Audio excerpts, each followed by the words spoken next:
Hello, everyone, and thank you for coming. And congrats, Ray, on getting first. Very nice to have you here. So yeah, tonight we're trying out something new, Decktamer. I picked this up a couple of weeks ago. I think it's relatively new. I'm not sure exactly. I could be wrong. I think it's... Yeah, no, it just came out at the end of October, so I think that's still pretty new. Um, so yeah, from what I know, it's a roguelike deck builder where you collect critters and fight them. That's about all I know about it. So I think we're going to jump in and see what this is all about. So let's take a look. If it'll... There it is.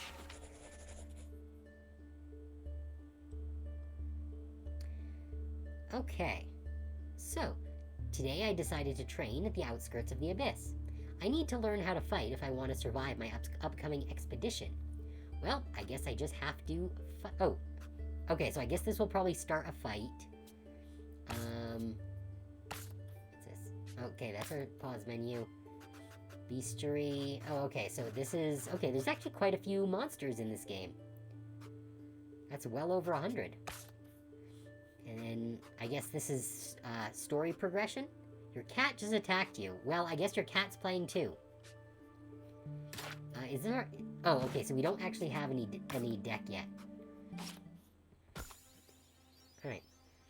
This is your hand. It shows you the cards you can place on your turn. Okay. That is a horrifying rat. Scary. Select a card from your hand and put it on the board. A feather mole. That just looks like an echidna. Okay, so it's got 5 health, can scratch for 1, and I don't know what the green is. Hey, Mono, thanks for coming. Okay, I still don't know what the green is. Like, obviously the one on the left is the health. A rat you'd actually be scared of? Hell yeah, I'd be scared of this thing too. Look how many teeth that thing has. It's got like 3 rows of teeth. Alright, well, let's drag that onto the field. Okay. Tell your creature use bite by clicking on the move. This move's damage is indicated between the parentheses. Okay. So yeah, let's have it bite. Once you've selected your move, you can end the turn. Okay, can I summon a second hell rat? Okay, I guess I can only summon 1 per turn. Okay.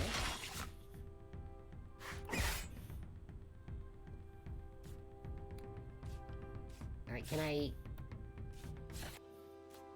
Okay, so I can only have 1 creature out at a time, I guess. So let's bite him again. He's gonna scratch us, yep. And then we do it 1 more time, and I think that means we win. Cool. Unlike every fool before me who dared to dive into the depths of the unknown, I want to return from the abyss alive. As such, I continue to practice how to fight. I guess... Okay, so we have 2 hell rats in our deck now. Not sure what these symbols are that are beside it, though. Beaver monkey. Okay, that's also terrifying. This game has some great art, honestly. And we have walrus fish. Okay, alright. So bites for 2. Or swift scratch, priority move. Allows to hit first within the lane. Oh, so there's lanes. Okay, so I guess we will have the option of summoning more than 1 creature later on. If both creatures have priority... Excuse me. The fastest will hit first. Oh, is the green number speed? Is that what that is? That might be what that is. Okay. So yeah, if we go to bite it... Yeah, it gets to go first because it is higher speed. Yes, okay, so I was right. This is the speed indicator. A slower creature can die before it has a chance to attack. The enemy attacked first because its speed is higher. Some moves hit first regardless of the creature's speed. Use a priority move to kill the enemy before it has a chance to fight back. Okay. Yeah, so it's down to 1 now, so we can use Swift Scratch, which will go first. There's one enemy remaining, as you can see on the enemy counter above. Oh, I guess that's this thing. Oh, yeah, another horrible hell rat. The new enemy's speed is identical to yours. Both creatures will attack at the same time. Okay. I guess I should just bite it then.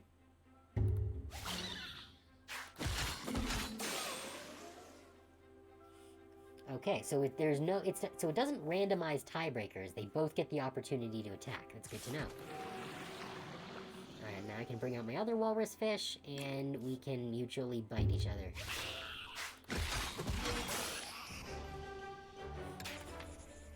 Okay.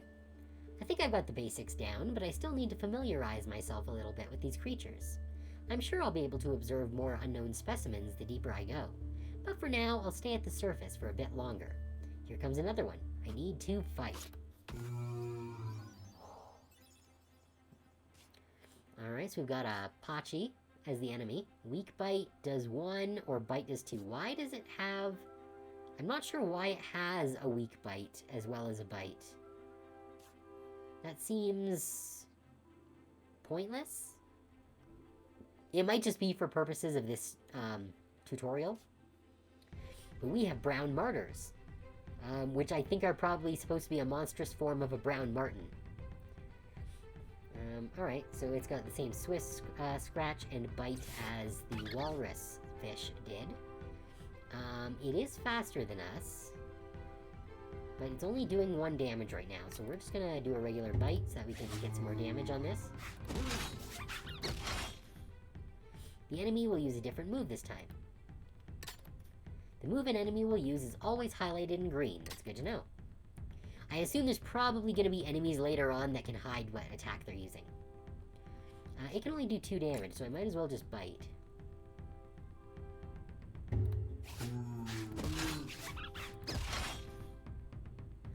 Your companion is about to die. Yep. Retreat it using the whistle. You can use it once per turn. Okay. Beware, if one of your creatures dies, you lose it forever. Okay. Retreated creatures go into your discard pile. Okay. So we can whistle back our marten, and that gets discarded. And then we can summon out our next one.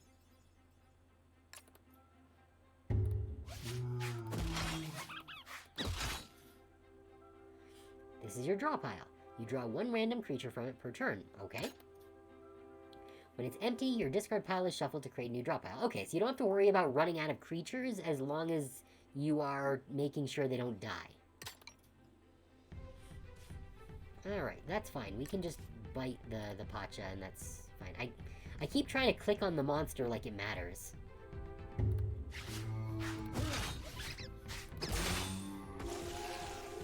Heal your creature by giving it a berry. Items are stored in your backpack at the bottom. You can use as many items as you want in a turn, but only on the creatures that are on the board. Okay. So we got fish, which tames wild creatures. Kind of wish I knew about that before we killed the Pacha. Heals allied creatures, effective on piscivores. Oh. Okay. So you can use these on the enemy to tame them, or you can use it on your own creature to heal it.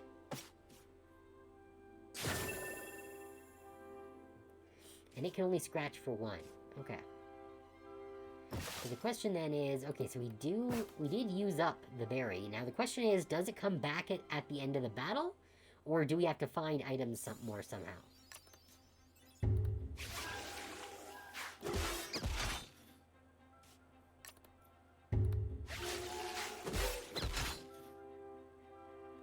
The enemy is weak. Time to tame it.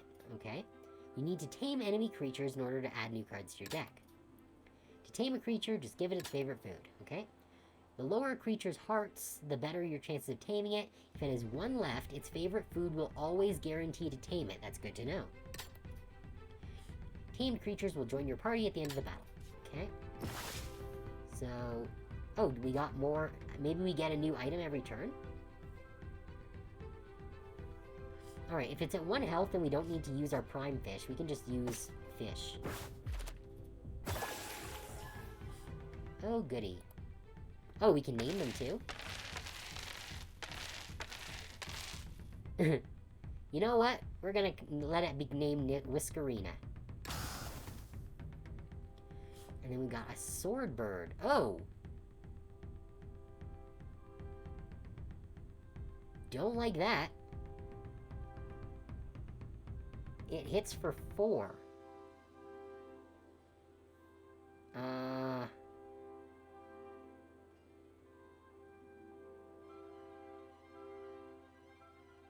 And it hits first. I don't think there's any way that we can do this without losing a character.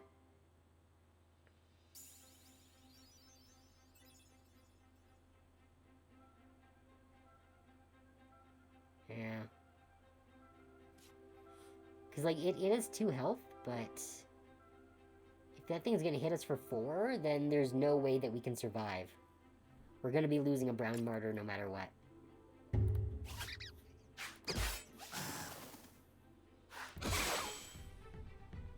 Yeah.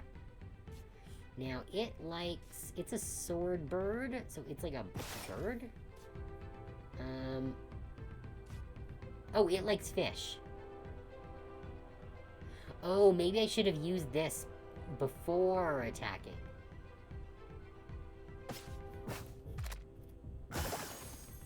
Alright, well, we got our sword bird. Sword bird and Whiskerina, yeah. Alright, well, it replaces my Martin, so that's fine, I guess. Oh, so we don't have the hell rats or the whisker fish. For my next training session, I'll go to an open field and see how I do against multiple creatures at once. I've heard that the deeper you go in the abyss, the more creatures you have to fight at the same time. I'm quite anxious about this expedition. In any case, I still have to fight, although I do want to just... where's the options? Here we go. Attack phase, here we go. Let's put on auto.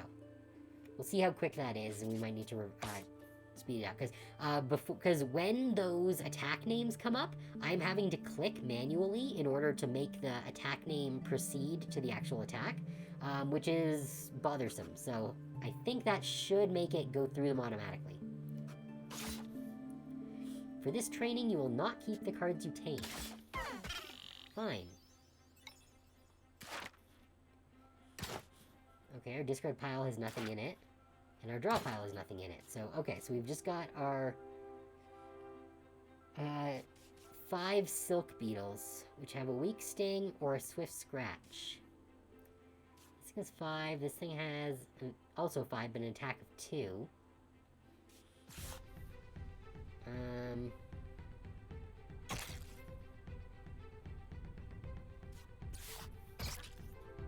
Okay, in this battle there are 2 lanes.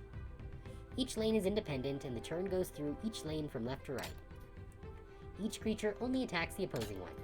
As always, speed determines who attacks first in a given lane. If a creature has no target in front of it, it will instead attack the closest creature in another lane. Okay, that's good to know. Because we could easily get overloaded if we don't have enough creatures. Okay, so... I think we need to do as much damage as possible in both lanes right now.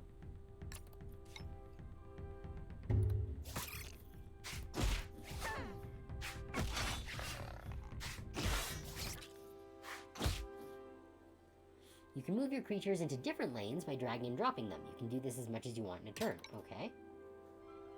Oh ho ho, yeah, so I can swap these two so that they won't get killed. Good, good. Okay, sure. Yeah, weak sting and weak sting. That way they both survive.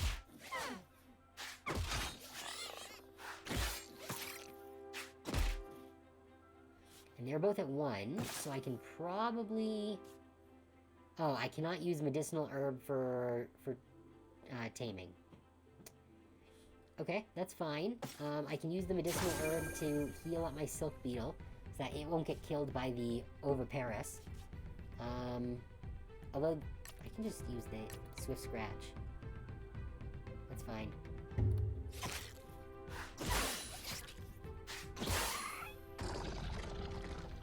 Warning, with this move, the enemy will hit creatures in other lanes in addition to its own. Ah, that thing hits all lanes, okay. So I have more... No, I don't. Alright, let's whistle the beetle. Bring out another one. And I guess it'll hit both of us. But we can both hit it as well, I guess? For 4?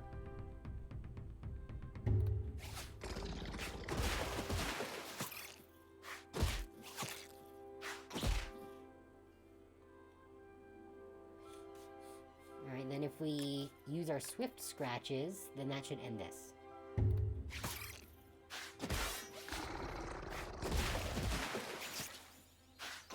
Wait, why did it get a chance to attack before... Oh, okay, I guess having priority only matters when the lane comes up. So even though that second attack also had priority, it wasn't going to get a chance to actually do it until the first lane fully resolved. Good to know. Also, I want to speed up the fast auto. There we go. Alright, and now, to finish my training, I'll learn about what makes these creatures so special. I've never seen the different properties an abyssal creature can have, but now is the time. Geez, those rats weren't even abyssal. That's just a normal rat in this world. Okay, 2 more of these terrifying sword birds. We've got bull weevils, but there's no way that they can survive.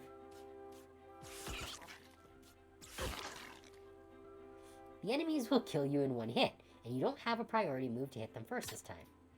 Use the items in your inventory to inflict weakness and reduce their damage. Okay. Inflicts weakness, okay. It looks like water, but it's a parasitic organism. Oh, that's horrible.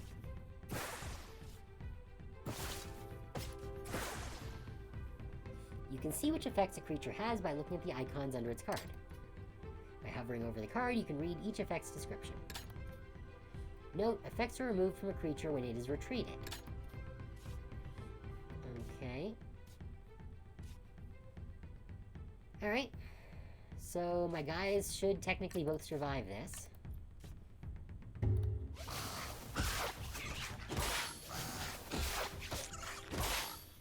That's better. Ah! These enemies have a talent, passive ability, that makes them immune to weakness. This time, use the item from your inventory to give sturdy to your team so they can resist the hit. Okay, so these also have 2 health. Manurux? Again, with all the teeth.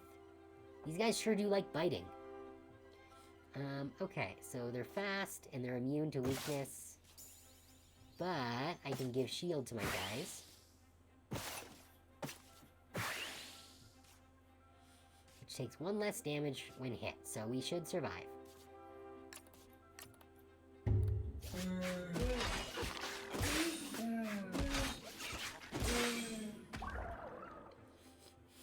This enemy will inflict poison, which bypasses sturdy. Use a syringe to infuse the talent Venom Cure into your team, making them heal from poison instead of taking damage. Okay. Pandemic. Inflicts 4 poison to all enemies. It can only use it once. Interesting. So, poison stacks reduced by 1 each turn, but deals 1 damage per stack of poison each turn when it does that. So, even though you can only use this attack once, that's basically the same as doing 10 points of damage to each enemy creature. That's nasty. Okay, so this, yeah, gives them Venom Cure, which poison heals this creature instead of damaging it. Okay, that's cool.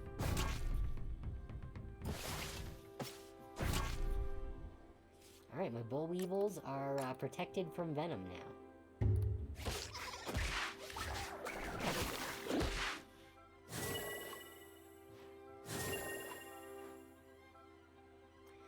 The enemy's move has a limited use of 1, which means it can only be used once per battle.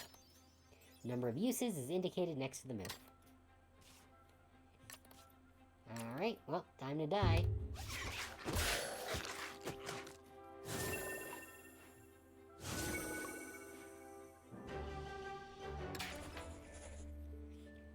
Well, I suppose my training is complete.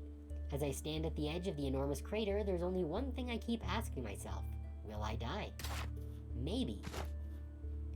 Oh, wait, what? So items that we use to give abilities do not go away at the end of the battle. That's interesting.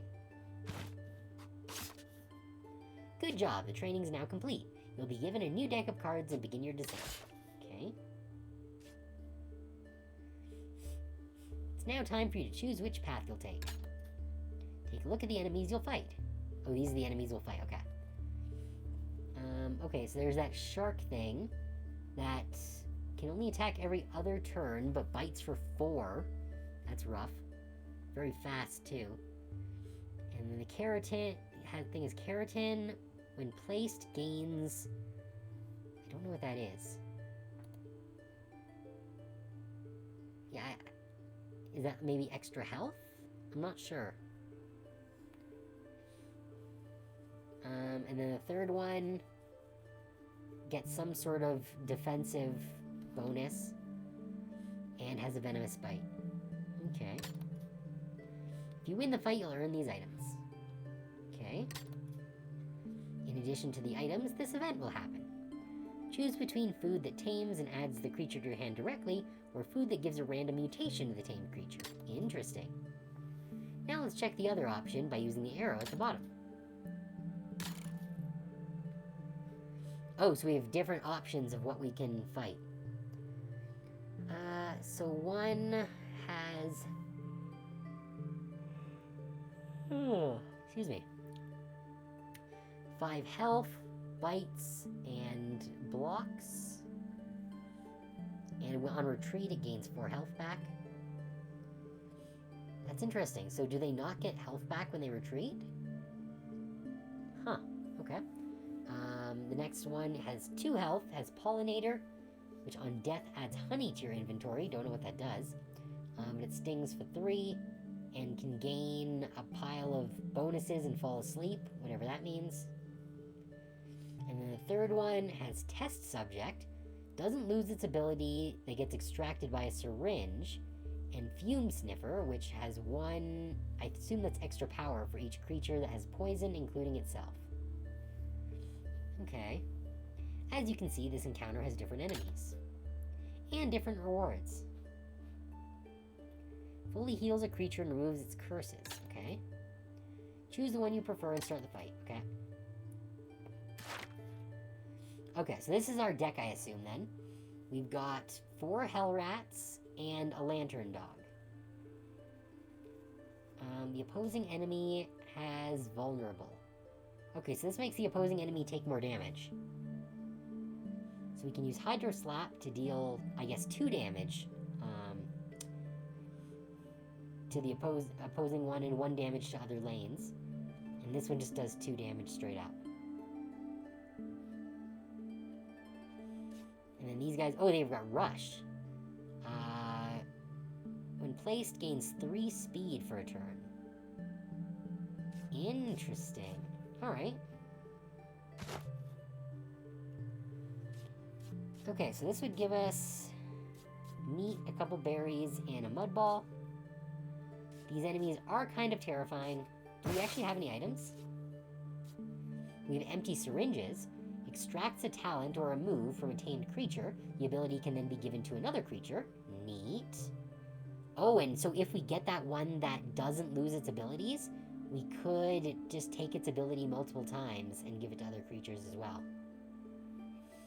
And then we have meat, berries, fish, and medicinal herbs. Yeah, this one. Extra power for each creature that has poison. So I'm not sure how useful that is. Because I don't think we have anything that can inflict poison. What is this chrysalis? Acts as extra health. Okay, so it's an armor ability. And honey gives 2 extra power. Okay. Alright, so then the other team, we've got this thing that bites for a lot. We could get sweetberry, fish, stinkberry, which inflicts slow, I guess, for a turn. And Charm Petal, which inflicts Charmed. Twice as likely to be tamed, okay? And Slow makes it so that their moves hit last. Okay.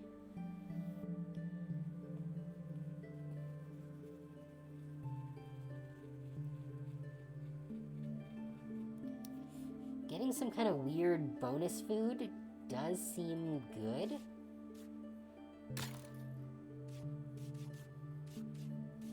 But this one gives us 3 taming items, whereas this one only gives us 2 taming items, and one that kind of makes taming easier.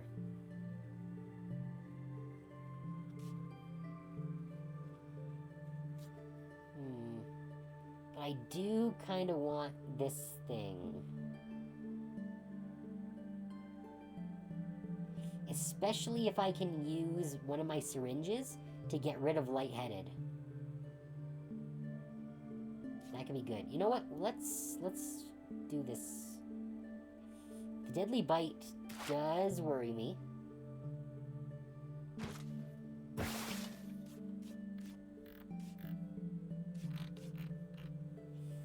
Especially since we don't have any items that can prevent damage. Which means that we are likely going to lose at least one rat here.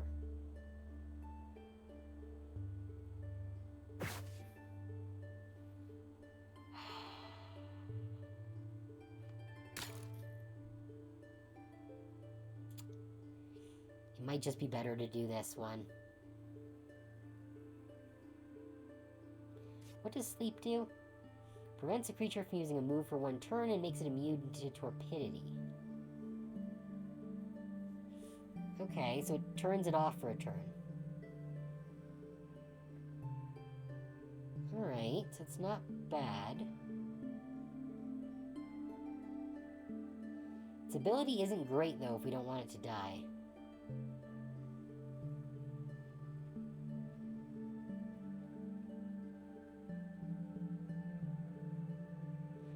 And I have no way of luring this one, I think. Unless, do I have fish in my... I do have a fish in my inventory here. Okay. The Plant of Youth... I assume the Plant of Youth is an item. So you know what, let's go with this one. Let's see how this goes. Okay, so a Feather Mole and a Silver Hornet. Okay. So we want to deal a damage to this thing. Oh, it's going to use Chrysalis. Okay.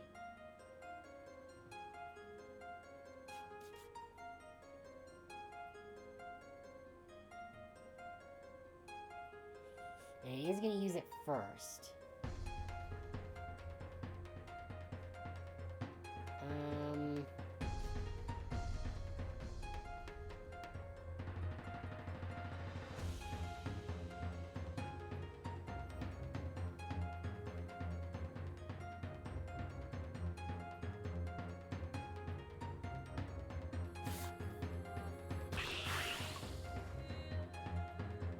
If you make a mistake, you can always undo your action by using this button. Undoing a failed tame attempt will not refund your food, however. Okay, good to know. What's this thing? Limited turns. Oh yeah, that's the rush effect, yeah. Okay, because I want to hit it with,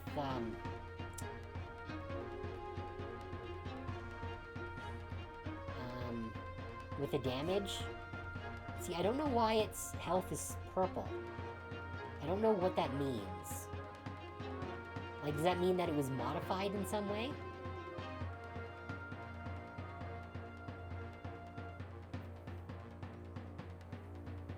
Yeah. Because they're going to attack at the same time.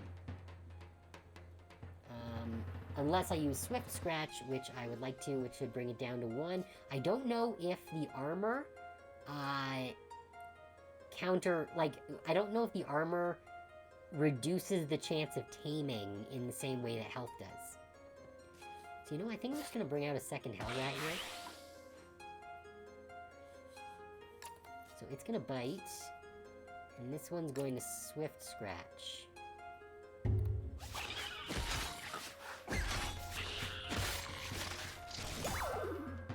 and it's asleep now. So it does have armor, but it's only got 1 health. So, it likes meat. Okay, so armor does not prevent taming. So yeah, we're gonna steal the hornet here. Good. Oh, then we got a Chichia here. What does it have? Oh, this is the one that has the test subject ability and the fume sniffer. Oh, that is a kind of terrifying creature. What is it like? I don't know what it likes. It likes vegetables, okay? Alright. Yeah, so this thing's gonna try and bite my hell rat, which is not great. So let's heal my hell rat. The mole needs a fish. What are the odds? Okay, it's 60% with 3 health. Okay. So I think that the odds of capturing are equivalent to... are like inversely equivalent to the health, maybe? I'm not sure. Alright. But yeah, okay, so...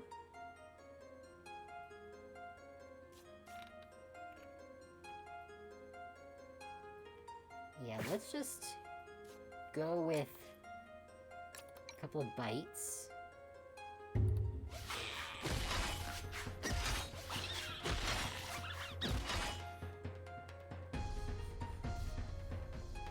Good. Then we can use our fish to grab that feather mole. Great. I'm not sure why the Chichia moved over.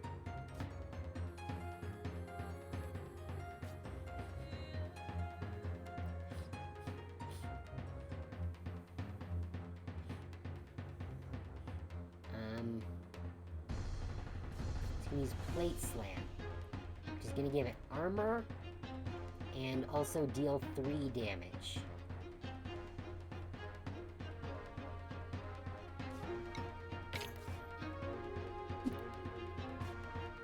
So yeah, we're gonna call you back. Bring out our Hell Rat.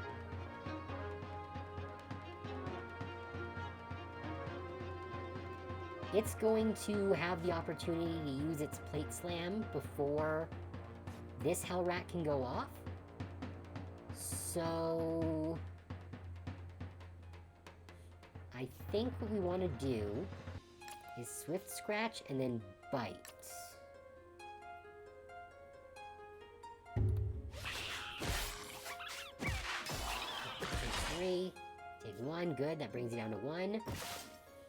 And then I can use a berry to capture the Chichia. Good.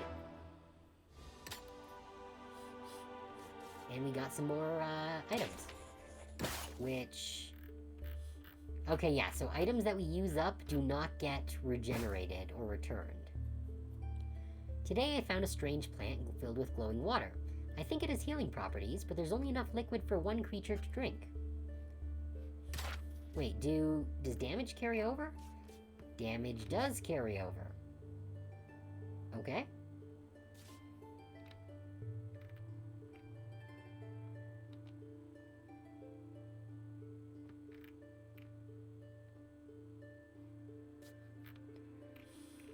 It's too bad I don't have anything that can inflict poison on the enemy.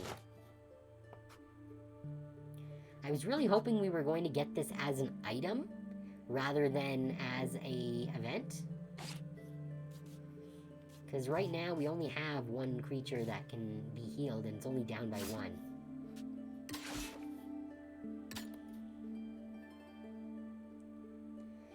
Just like in battle, your items are usable in between fights by accessing the backpack. You can also choose to release some of your creatures by accessing your deck. Oh, so we can thin our deck if we want to. Just at will. Okay, interesting. We might have to get rid of some hell rats down the line. Alright, so what are we dealing with here? Here we got... Oh, this is that brown martyr that we had before. Except this is stronger. Because this has the bite and also a multi-scratch. It can hit 3 times. So it can do 3 damage with the multi-scratch, but only once per battle. This one just straight up hits for 2. Do we have any items that are for that? We do have a couple of berries. Then there's that light-headed shark that we were tempted to grab.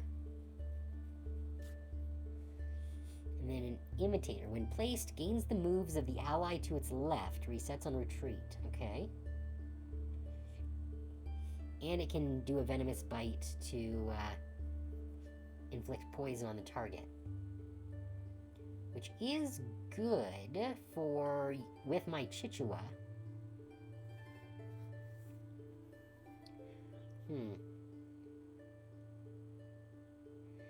And if we beat this fight, then we would get a Tree of Balance, which lets us set a creature's HP and speed to 5, or to 7, but with a curse.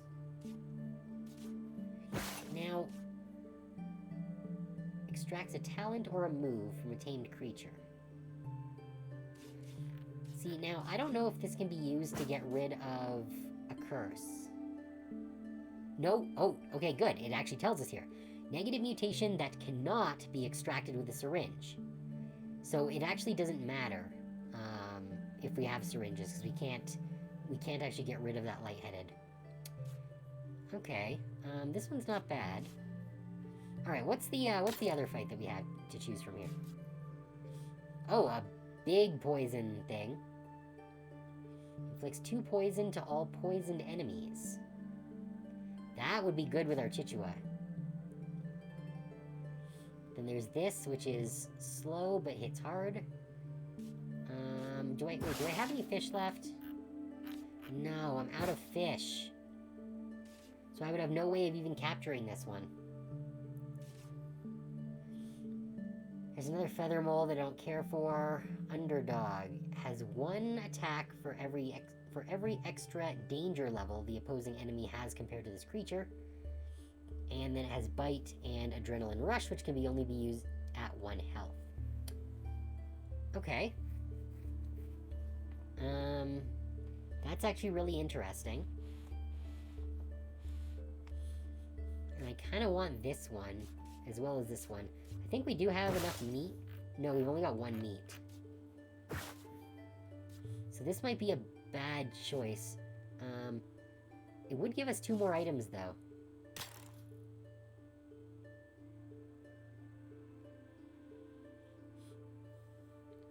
On this one, we'd be able to take this guy. We don't have any fish, so we can't get these 2. I could potentially get this one, which also does venom.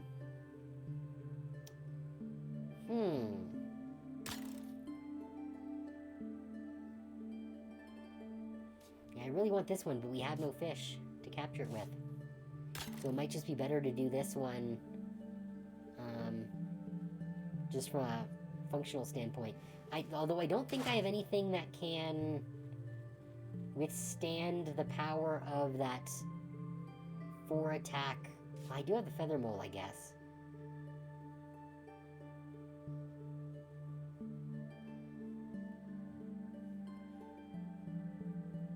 But I don't think that's gonna help. Because it means we can only take 1 hit. But this thing is... yeah, this thing is just brutal. At least this one we're faster on. Unless it uses acceleration.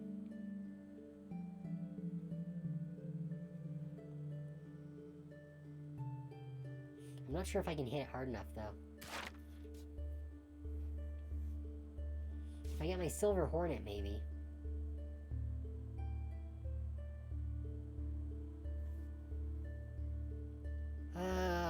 This is tricky.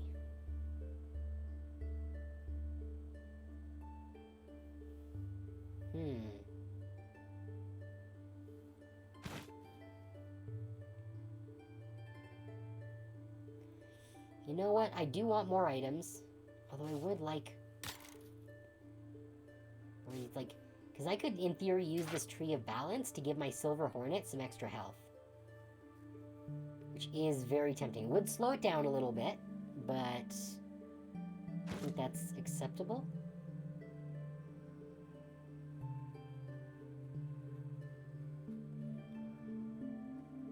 And it would get us some fish that we don't currently have. Though it does mean we would need to kill these two.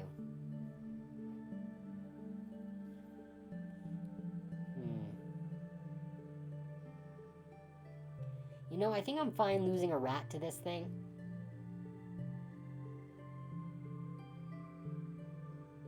Yeah. Yeah, you know what? We're gonna go with this one. Okay, yeah, so it is the brown martyr. And then a hollow ape. Okay. Alright, so...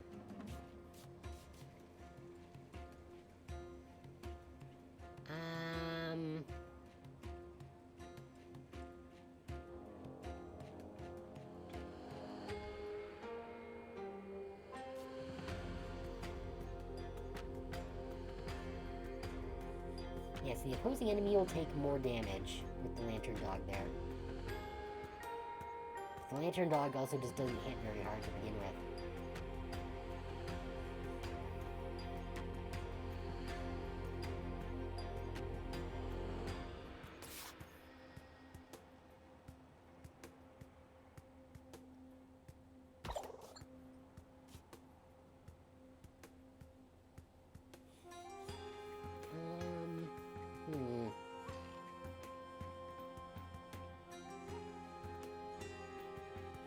Yeah, if I put the Silver Hornet out, it's just gonna fucking die.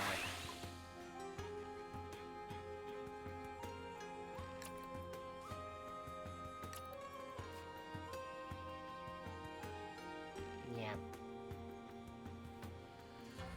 I think I'm okay with that.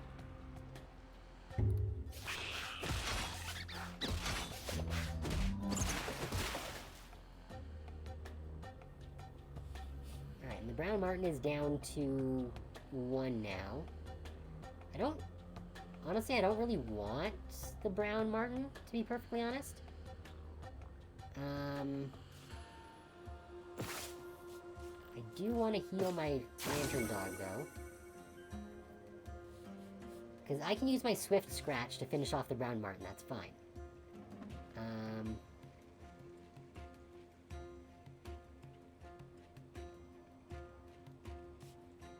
And this Swift Scratch will let us go first here. Yeah, I think that's fine.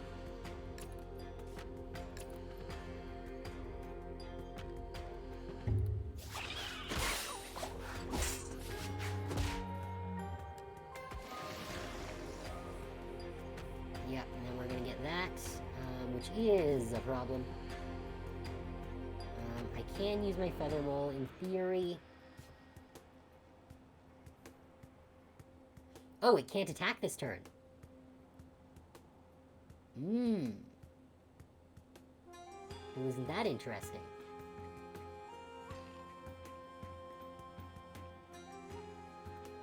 Also, wait, do I have... I do. Let's give a buried 83% chance.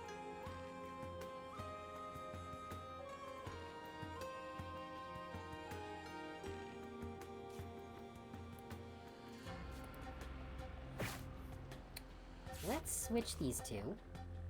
Because he can't attack this turn anyways. And I don't care if I lose this Hell Rat, because we do want to thin our deck a little bit. I can use Swift Scratch to hit him. And then this Swift Scratch so that we don't kill the ape. And that'll bring him down to 3. And that'll free up a space for us to bring out our Hornet to deal with the Shiny Trail Shark.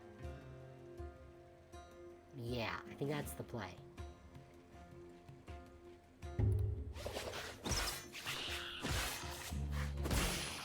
That's fine. Rat's gone. Yes, he took 3. Bury the ape. Good. Yeah, now they got the mini lang, which is gonna do a big deadly bite, which I don't like.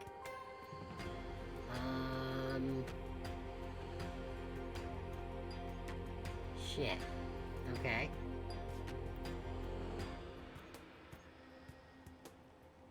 I kinda really want that. What does it eat? Meat. 33% chance without doing anything. Okay. We do have the mud ball.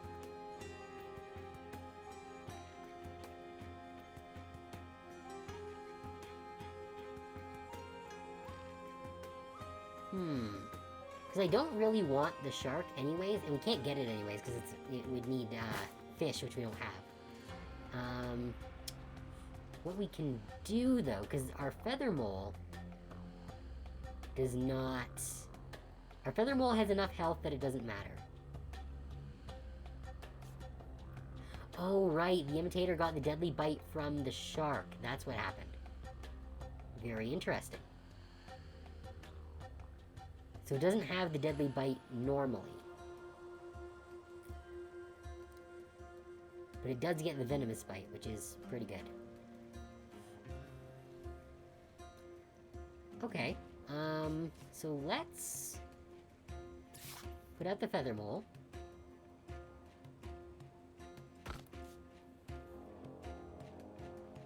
Then...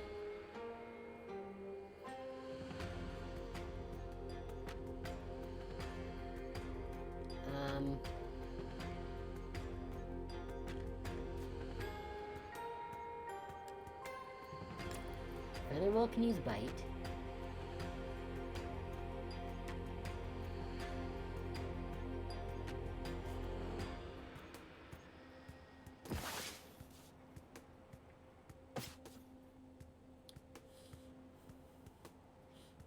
Now, if I do this, will the deadly bite on the other one go away? Let's try that. Wait, what?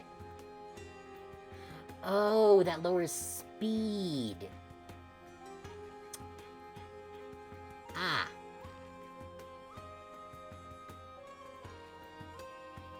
Okay, I thought that was gonna do damage. That was a mistake. Okay. You can right-click on a card to view more details. Okay, what does that mean? Oh, so it's purple because it's a mutation. Okay, that gave it more health. Oh, Silver Hornet by default only has 1 health. Interesting to know. Alright, but that's fine, because our Silver Hornet is really fast, so it can sting and finish this. Meanwhile, our mole will bring the Mimilang down to 1 and make it so that we can catch it.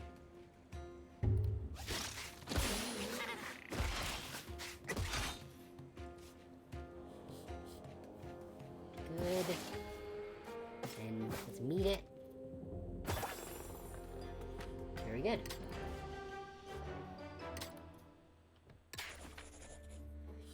The other night, I saw a small bird vanish into a hollow tree. By morning, it had nearly doubled in size. I had to test this phenomenon. To find out, I decided to take a creature and leave it in the tree for 12 hours, to set its HP and speed to 5, or leave it in for 24 hours and get 7, but it gets cursed. You know what? I don't think I want a curse. We are not going to be greedy. We'll make a creature into a 5/5. Chichia would be interesting, because it is very slow. But it would also be nice to give our Silver Hornet more health.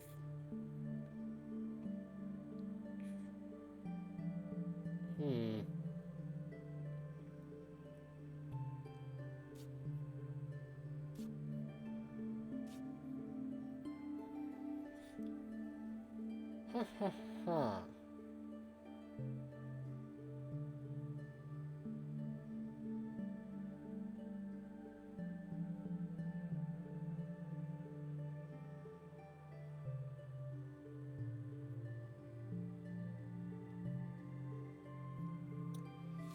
which one?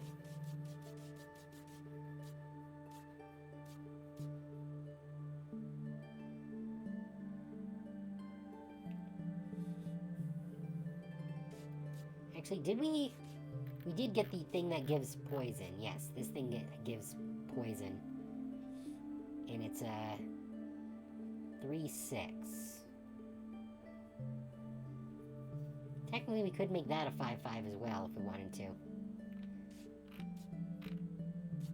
But you know, I think making the Chichi a 5/5 is good. Yeah.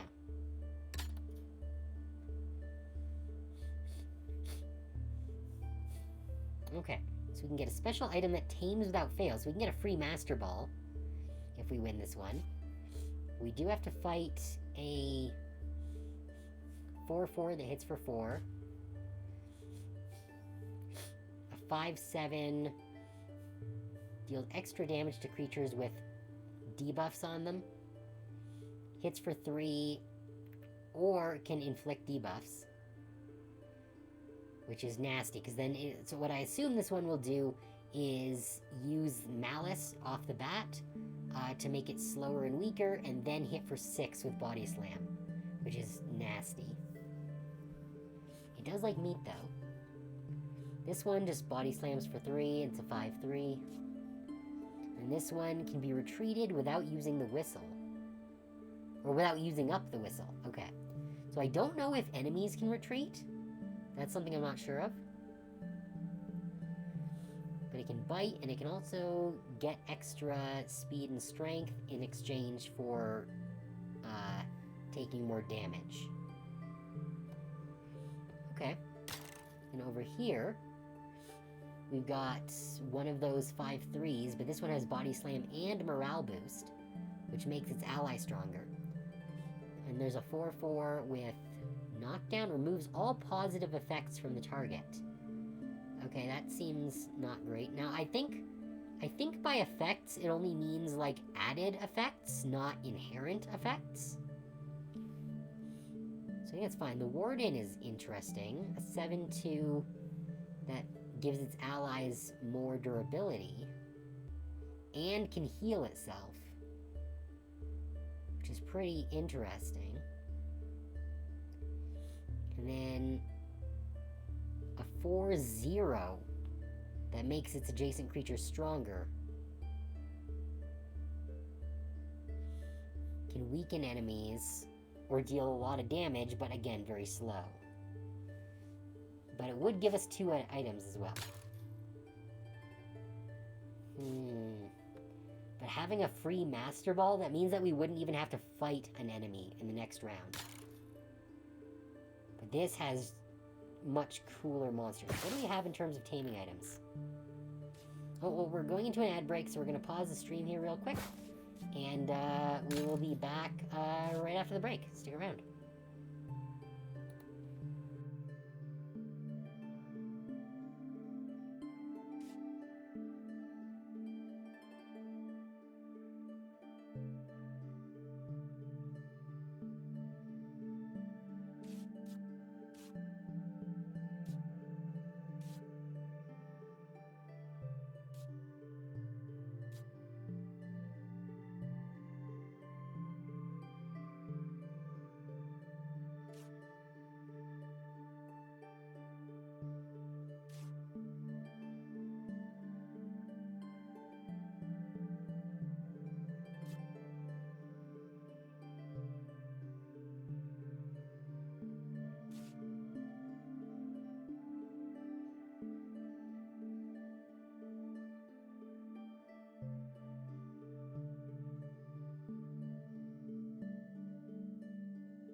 Alright, and we are back. So, we still need to decide which one of these we're going to choose for our encounter. Currently, we have 2 fish, a berry, and a meat. That's all we've got, though. There's no fish targets here. We do have a berry target, so we could get whatever this thorny toad thing is. But we would not be able to actually get any of the other units here. But we would get a Master Ball. And a new array of items. This would get us some extra bonus items. We do have meat and a berry, so we could get 2 of the creatures that are here. And considering I would very much like to get the Warden one and the Pheromones one, because these seem very strong. I think that would be... You know what? Let's do this fight. Let's see how this goes. I'm not sure how this is going to go, but we're going to give it a try. Triple. Okay. Didn't realize this was going to be a triple fight. But that's fine. They're all fairly slow creatures. This one we need to do a ton of damage to, really quick. It's going to hit us for 3.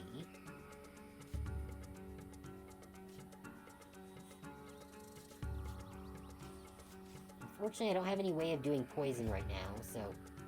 My Chichia is very strong.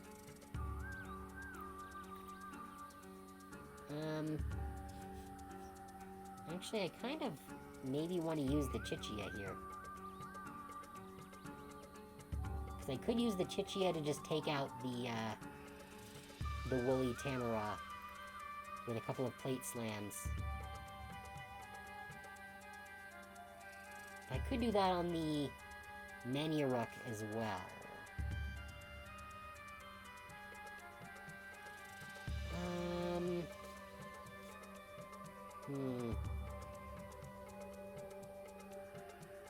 This might be a good opportunity to... Wait.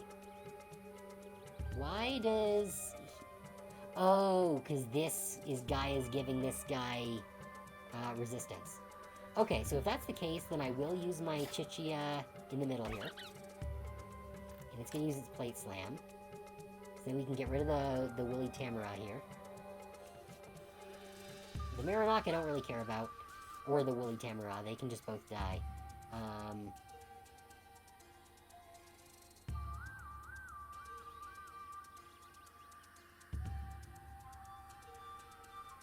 The question is whether this thing is going to use its morale boost next turn or its body slam again.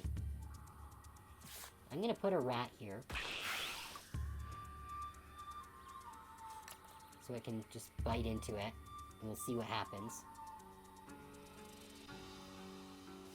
And then on this guy here, it's also gonna body slam, which I'm not thrilled with. So I guess I'll chuck another hell rat here. That's fine.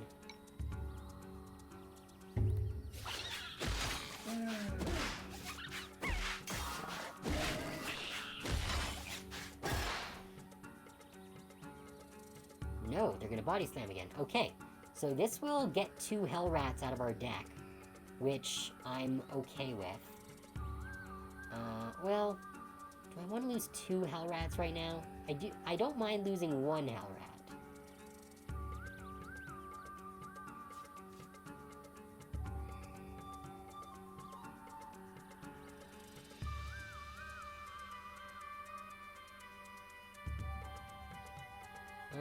You know what?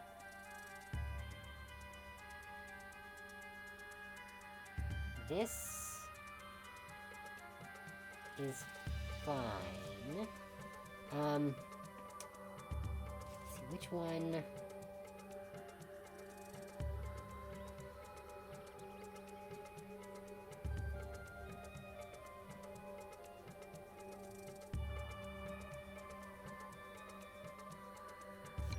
Okay, so...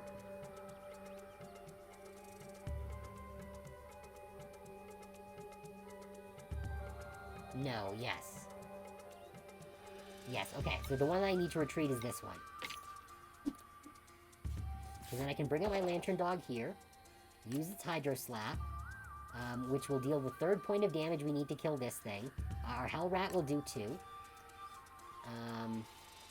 Our Chichia can use Plate Slam again, so it'll only take 1 more damage here. And then this Lantern Dog, its attack that hits all lanes, will also kill this. This will already die from the Chichia, and then this guy will take 2, from that. Yeah, I think that's good.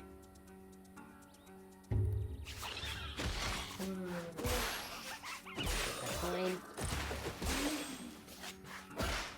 Good, yep, that's exactly what I was expecting. And now we've got the Spore Plant out here, which is going to use its horrible Vile Spores.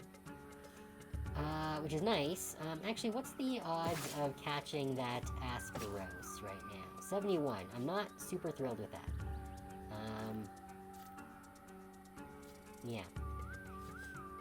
That's fine. Okay. So... Oh, the pheromones are giving him more power. That's not great.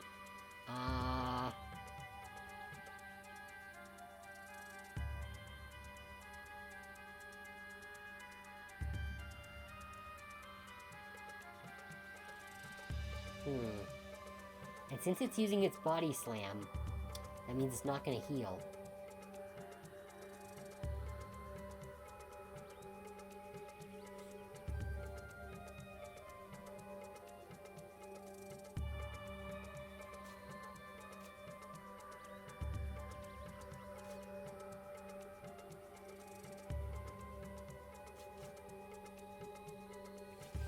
So if this thing's Vile Spores are going to reduce our attack power...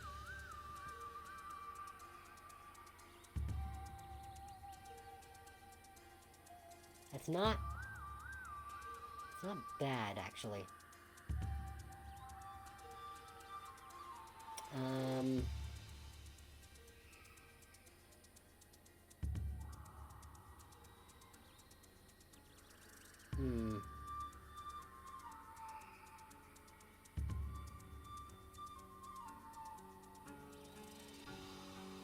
The problem is that Body Slam. Whatever I put there is going to basically die, except for the Chichia.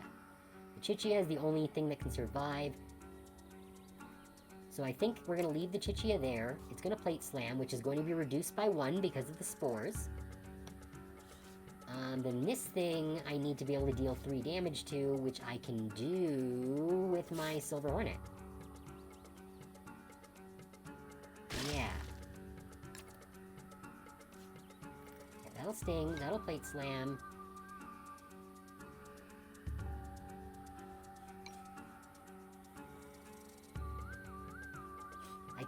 I could just retreat my Lantern Dog. Yeah, let's do this. Oh, it did only 2 damage. Whoops. Okay, that's fine. Because first we want to catch the Asperos. This thing's asleep now. Actually, that works. Because we can retreat our Hornet, move our Chichia over here. It can just use its Bite to do 1 damage, and then we can catch the Spore Plant.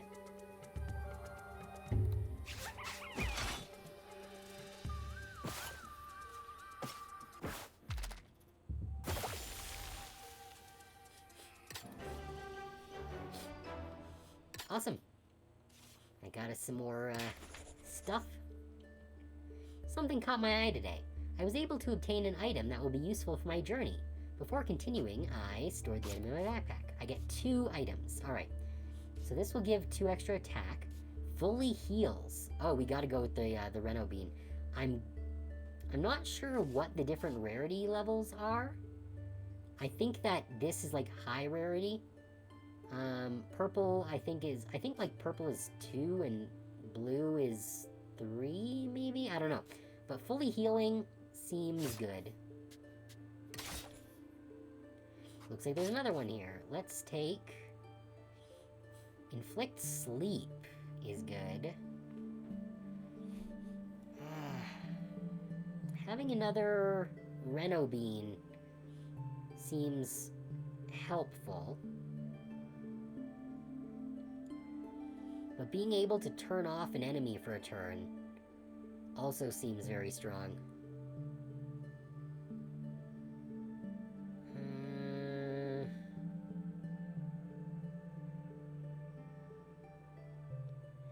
I don't think the 2 attack is really going to be as much of a help as either of these ones would be.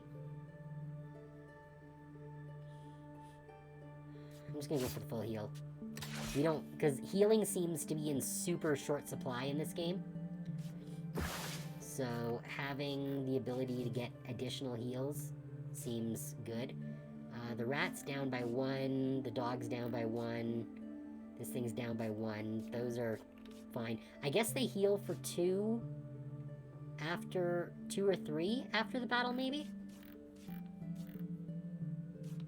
I'm not sure exactly how that works.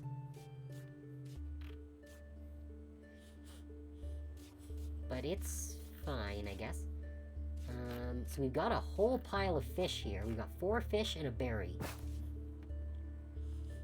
And there are a couple of fish units here that we could get. What's the event reward here? Choose between food that tames and adds to your hand directly, or food that gives a random mutation to the tamed creature. Okay, so that's that one again. What is this?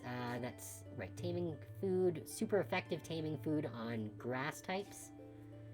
Glowing substance inflicts 2 weakness. Alright. 2 vulnerable.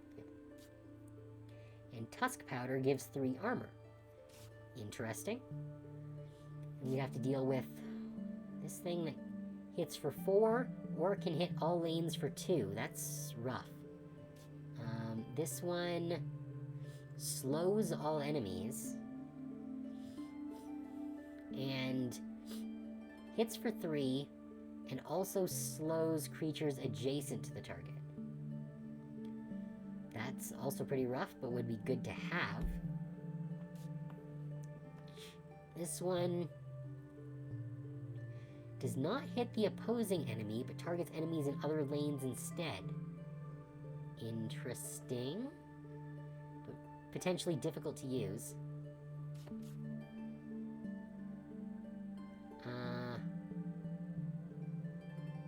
I'm confused as to why this has what it does. But I kind of want it. Like, I don't know why it has this idle ability. But I do want that death sting. Although, one second here.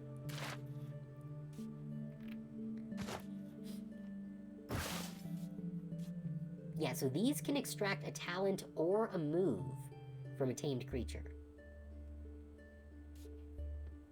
It doesn't necessarily need to be just an ability. I kind of want to give another attack to my Hollow Ape to make it a little stronger.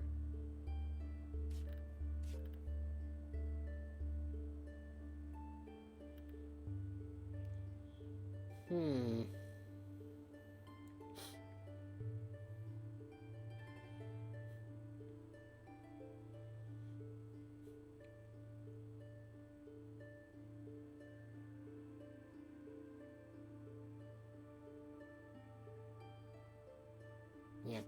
Also, this spore plant is interesting. It's got a lot of really powerful abilities. But having 0 speed is rough, because that means it's always going to go last. Like, if I can give its abilities to something else... Wait, where... Okay, you're the one with the poison attack.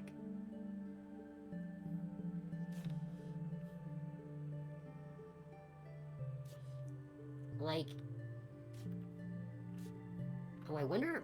guess I could take Fume Sniffer off of this guy, because he wouldn't lose it, thanks to his test subject ability.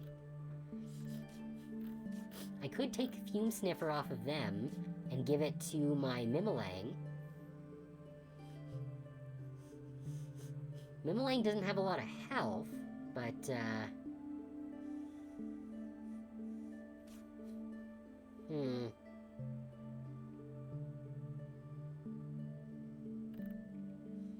I'm not sure. But we do have a whole bunch of these empty syringes, so...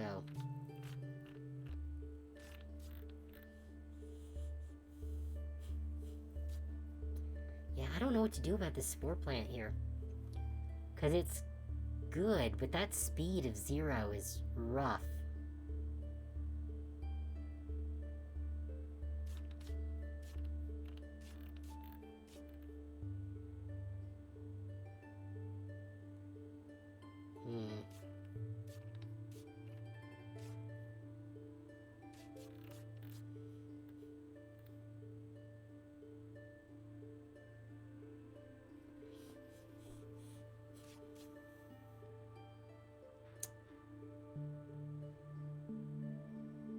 Like, I kind of want to strip this spore plant for everything it has and give those abilities to other creatures.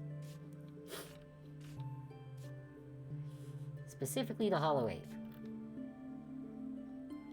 Because it's got more health, its speed is decent, if not great.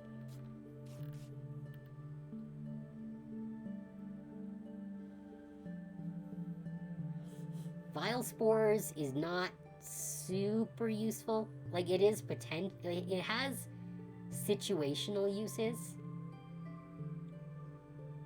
But generally speaking, I mostly just want that 4-hit attack and the pheromones.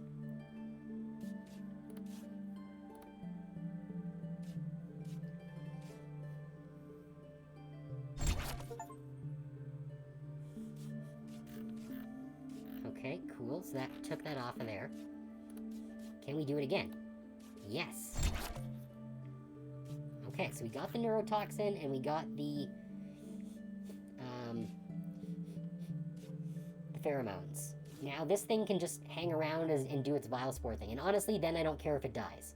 Because it can pop its vile spores potentially once and then just go off. And it works as like a shield. So that's okay. Hollow Ape, I want to give neurotoxin to. Good. And then the pheromones that gives other creatures around it more attack.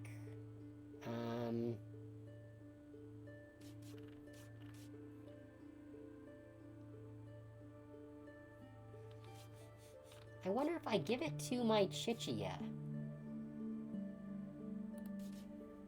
Can we do that? We can.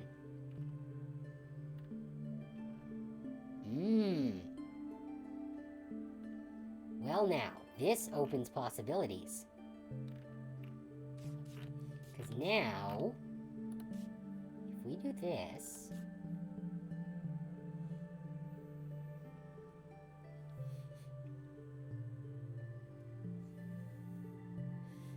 Oh, interesting. I could also take test subject.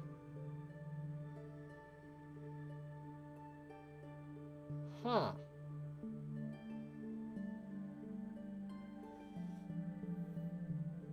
But for now, let's take pheromones, which he keeps them because he's got test subject.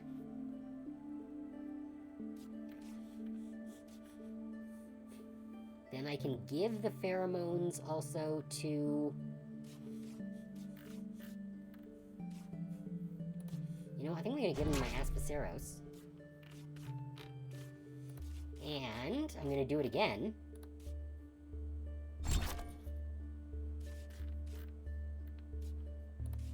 And give him to my Hollow Ape. So now that makes 3 of my creatures have pheromones that make all of my adjacent creatures stronger. That is nasty.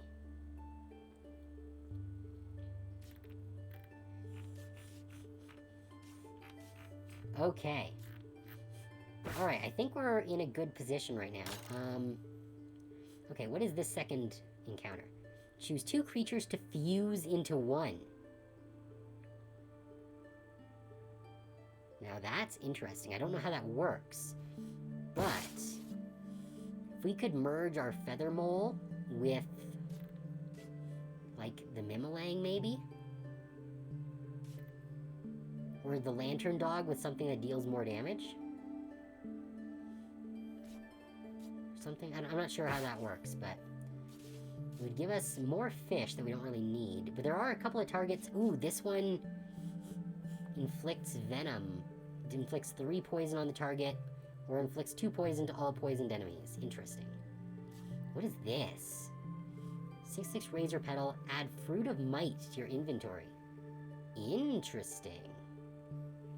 So that would be a good one to drop in an empty row, so that you can just get a fruit of might every battle. What the hell is this?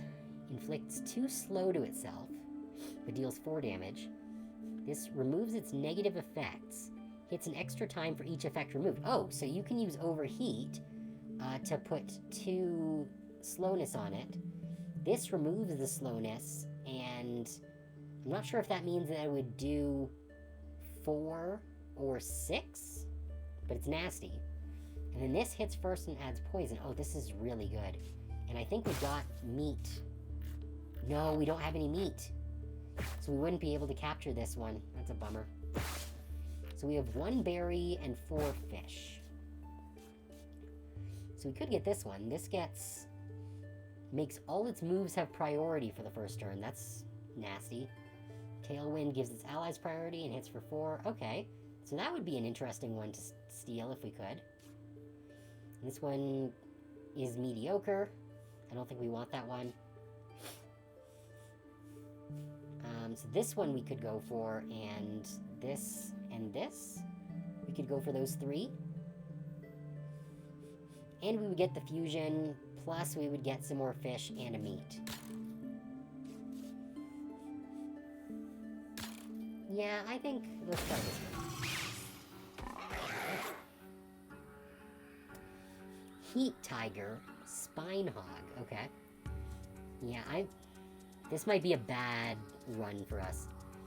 Okay, so that's 4. So that one's gonna deal 4. This one's gonna do 2. This one's gonna hit for 4. Alright, so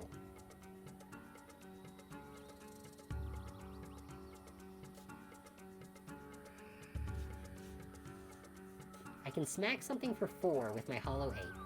And we do want... Oh wait, can I not take the Heat Tiger? Heat Tiger was... Right, Heat Tiger was the meat one. That's the one we can't get. Okay. Dang it, I don't have any other pheromone creatures. So that's a shame. Oh, but the Mimilang gets the abilities of the adjacent creatures. Okay.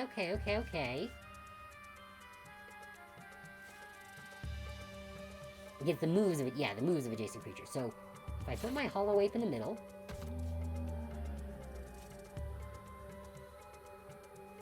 Then the Mimilang here...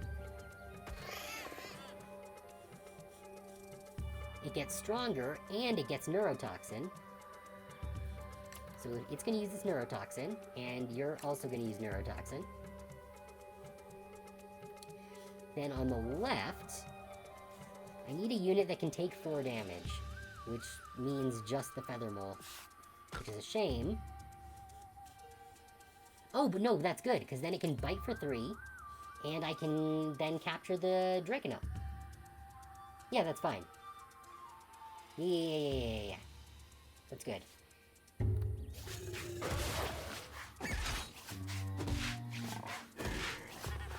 Cool. And that gets popped off. Plant of Might comes out, which is going to Razor Petal, which is not great.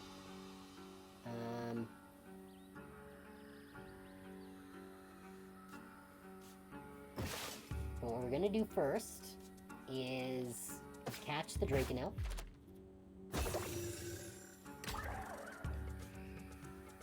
Alright, and then there's the Jelly Mim, which is going to put 3 poison on our Feather Mole, which is not ideal.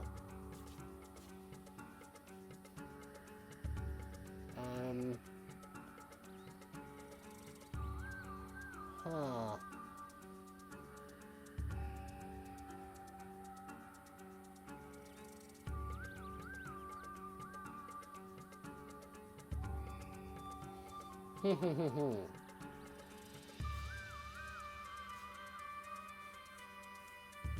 This is a problem, because even though my Mimilang can hit first. This thing's gonna deal 3, which is gonna be enough to kill my Mimilang, and I don't want to lose my Mimilang.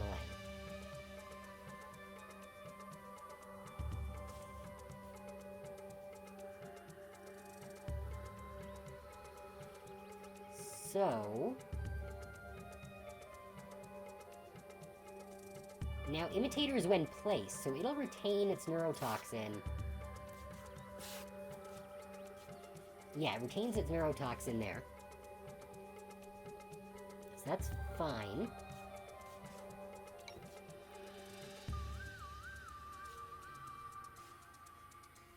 Hollow Ape can take the hit. Actually, Hollow Ape will be faster, so Hollow Ape can just pop the Spine Hog without issue. Wait, did I want to... I kind of want to catch the Jellyman.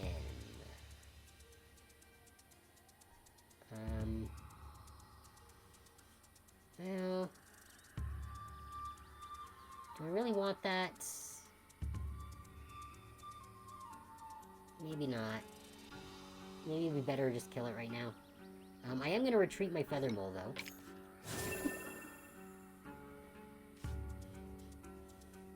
I think I'm going to put Hellrat here. Oh, no, not that one, because that one's only got 3. This one has 4. Hellrat can come here. Good.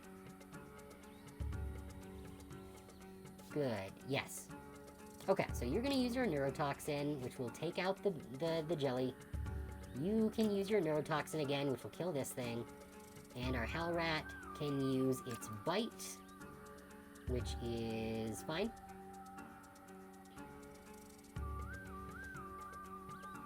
Yeah. That dies, that takes damage, Hellrat takes 3 damage. And then Plant of Might moves over here, okay? Not what I wanted. That's fine.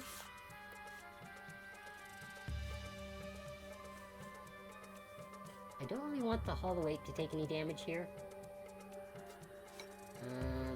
Let's retreat our Hellrat.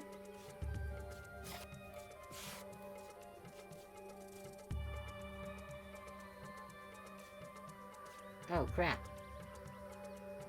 Didn't realize my Lantern Dog was that low. Okay, that's fine. My Hollow Ape can do it.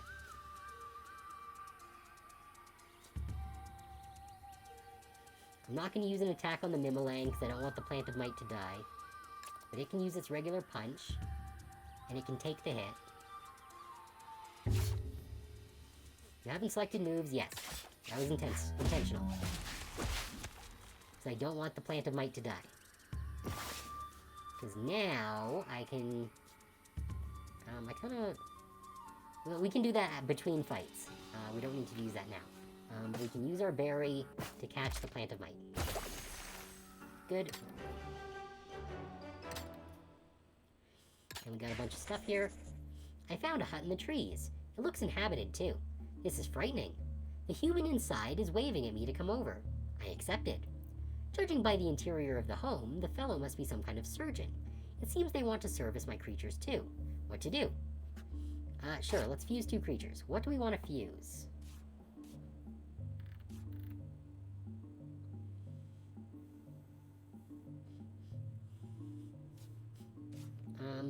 The thing is, I don't know how exactly it works. Let's choose the Silver Hornet. Because it's got the really fast speed. And also some decent attacks. So we'll fuse the Silver Hornet with... actually, what if I do this? I don't know how this is going to turn out. But Silver Hornet is way too squishy to really use reliably. So I think this is a good compromise here. Are you sure you want to fuse these creatures here? They will inherit the highest HP and speed from its parents and be fully healed. Yes. Amalgamate. Alright. So now it's a 6/7 that can do all sorts of nasty business. Okay. I like that.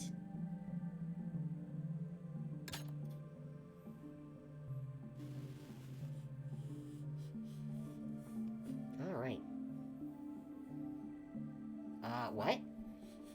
A syringe that can be used without being consumed? That seems degenerate as hell with our Chichewa. If we can just dump a whole bunch of abilities on our Chichewa, we can just use that to give all of our monsters all of our abilities. I am concerned about these monsters, though. Because when ally gets healed, it gets faster. And it's immune to poison, which is fine. Piercing Beak inflicts vulnerability to the target if it is slower. Okay, that's not terrible. It's not super dangerous. I could take off the Piercing Beak from this and give it to a much faster unit. And this thing deals double damage to creatures that are slow, inflicts poison, and deals triple damage if the target is poisoned.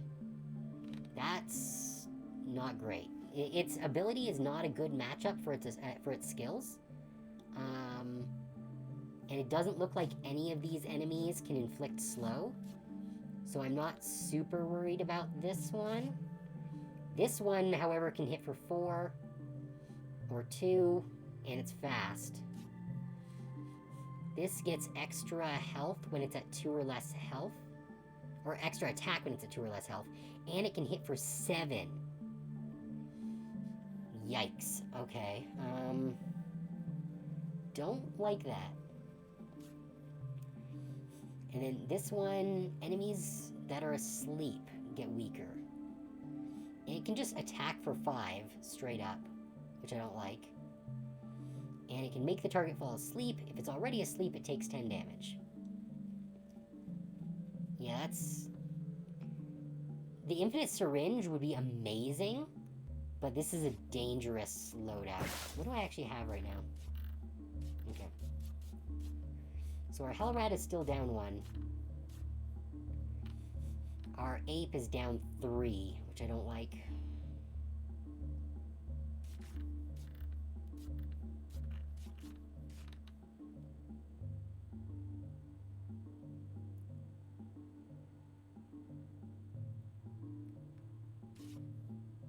I think I'm going to use a bean on my Ape here. I know it's only healing for 3, but considering the enemies that are in this set, particularly this obliteration, I think it's a good idea. What's this setup? Create a custom creature. Choose a stat line. Choose one of 3 talents twice, then one of 3 moves twice. Okay, that's interesting, but I don't know if it's going to be as useful as the Infinite Syringe. Okay, this is... takes and deals double damage, and it's super fast. That's terrifying. Okay. Disables its own talents for the rest of the battle? That's kind of insane. Because that means it can use all-out attack right up front for 10 damage, and then it won't take the double damage on its following turn.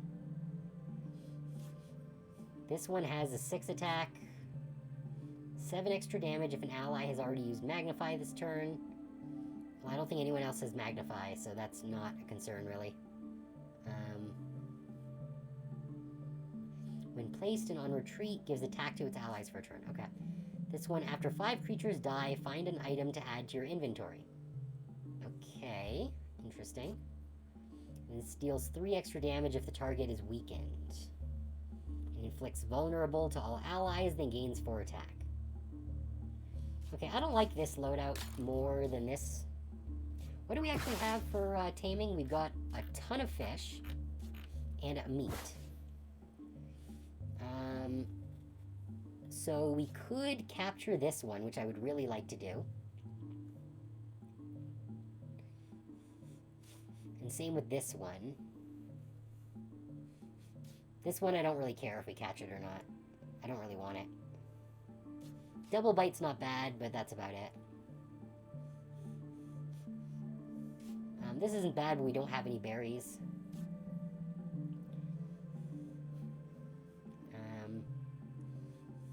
And I don't really care for that one. But these two I would like to catch. And I want that syringe. So I think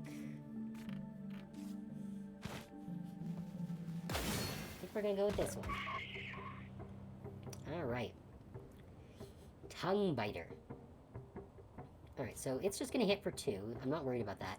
This one is just going to deal 2. That's a weird choice. And then this one's just gonna hit for 2 if the target, and inflict vulnerable if the target is slower, but I'm not gonna let that happen. So...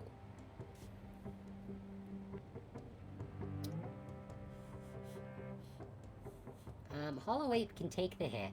That's fine. I think that's the play here. Oh, I got my Chichia as well, though. Yes, yes. Okay.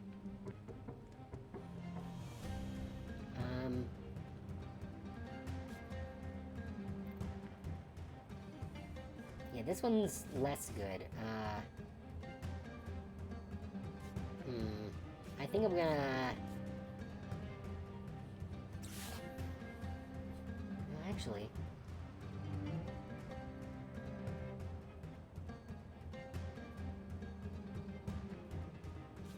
Do I have anything that can hit for 3 here? Well, the Chichia can, but... one of the others, no.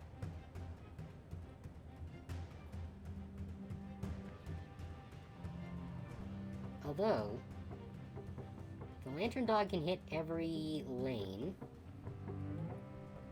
with its Hydro Slap. Then I'd only need to do 4 to those, but... Well... Yeah, that's fine.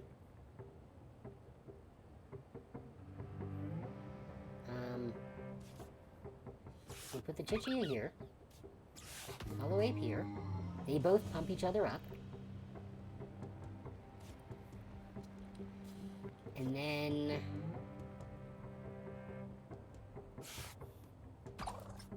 Hydro Mold there can Hydro Slap. It'll hit this guy for 3, and then each of these guys for 2, I guess? Not that this middle one matters, because we're just going to use Neurotoxin. And then here, we can use Plate Slam, which will do 4, and then this thing's gonna die. That's fine. I don't care about any of these 3. They can all die.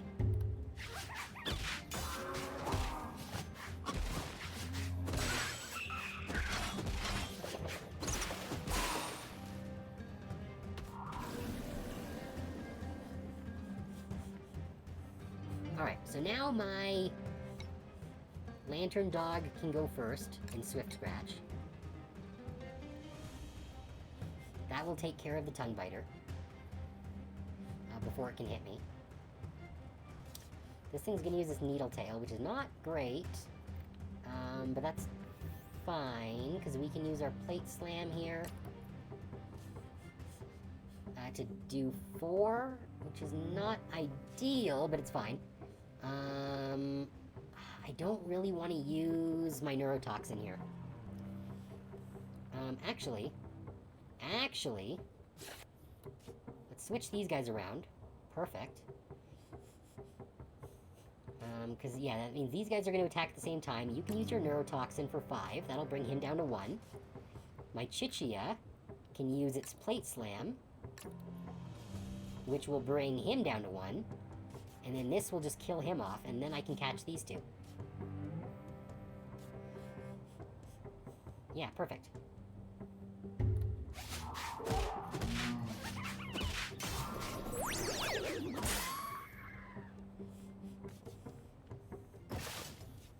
Yeah, so let's use the meat to grab the hyena. And then that one needs fish, I believe. Yep. Fish to grab the black bird. Excellent. We got the meat, the berries, the medicinal herb. Next to a deceased explorer, I found a syringe unlike any I'd ever seen before. It was of exceptional quality. It might have been wiser to keep it, but the urge to experiment with it was overwhelming, so I decided to use the syringe.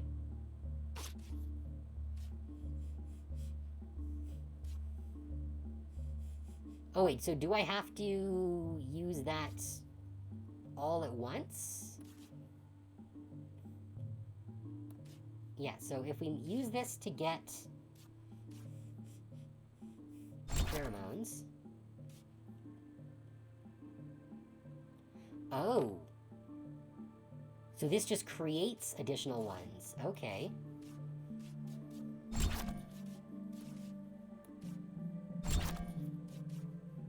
I wonder, can I do this? No, okay, so they can only gain an ability once. That's fine. But that's fine.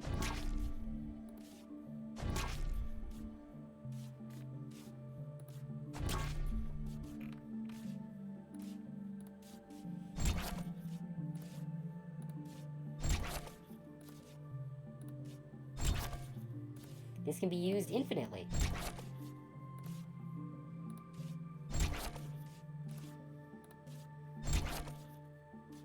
Let's see, you got pheromones, you guys have pheromones, you do.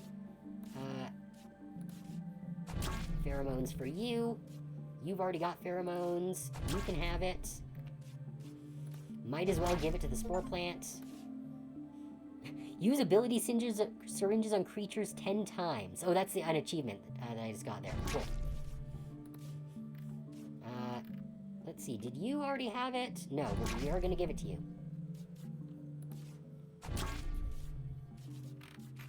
I need one more pheromones. Come on. There we go.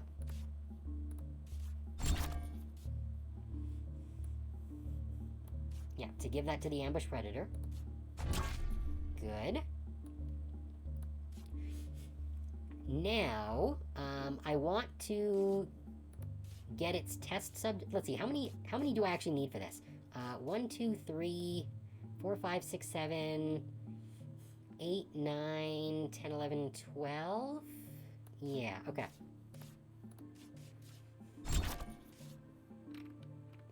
Oh, test subject does not carry over. Okay. So if we take test subject, then that does get taken away from it. Okay, interesting to know. But I do have the infinite syringe, which means I can just give test subject to whatever enemy or whatever ally I want to take abilities from, and then copy all of their abilities. This is gonna be so degenerate. All right, this is gonna be a bit. Okay, so I do want Lantern because that's a really good ability. So let's give you the test subject here. Now, we're gonna grab a dozen lanterns here. Yep. 2, 3, 4, 5, 6, 7, 8, 9, 10, 11, 12. Oh, this is disgusting. I love it. This is the kind of shit that I love abusing in these kind of games.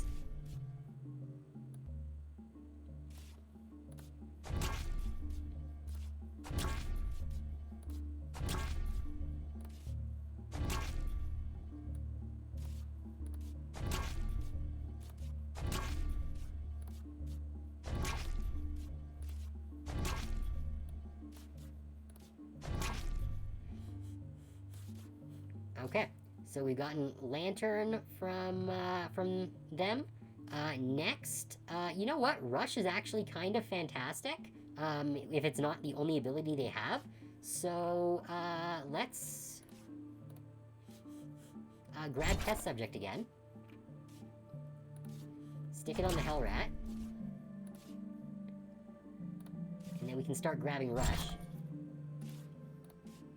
2, 3, 4, 5, 6, 7, 8,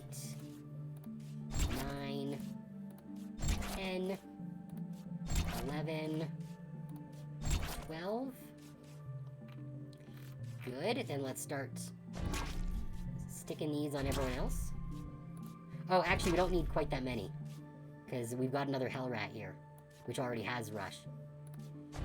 So we'll have an extra Rush, that's fine. Actually, speaking of which, I should probably make a bunch of extras.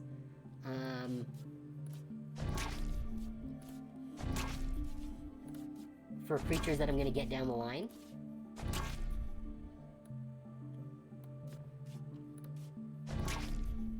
Good. Now, let's take test subject back. Good. Next, we want Nap, because being able to get health back on retreat is really nice.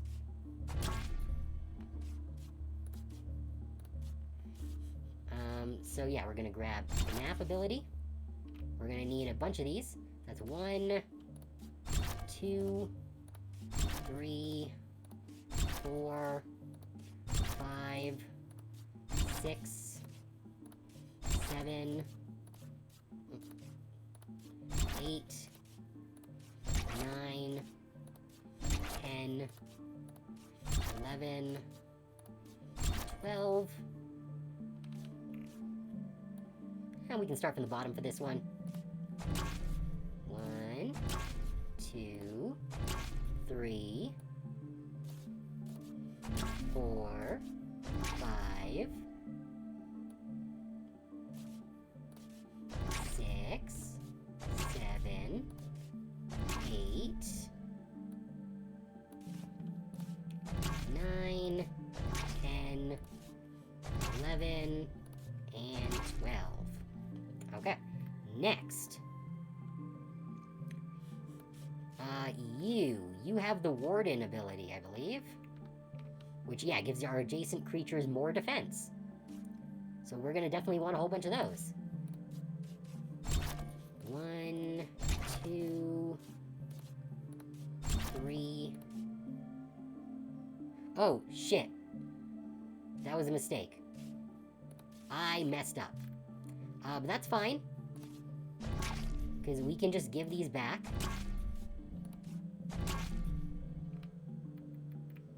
Because I made the mistake of not paying attention. I need the test subject. There we go. Give him test subject. Now we can take Warden. Where is it? There it is.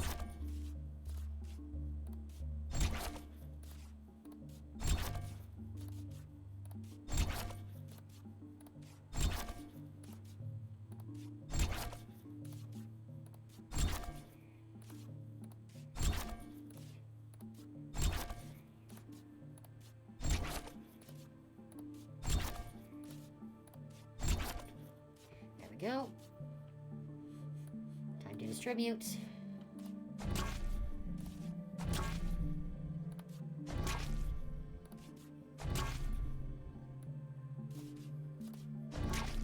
It's kind of ridiculous that there's no limit on the number of abilities that a creature can have.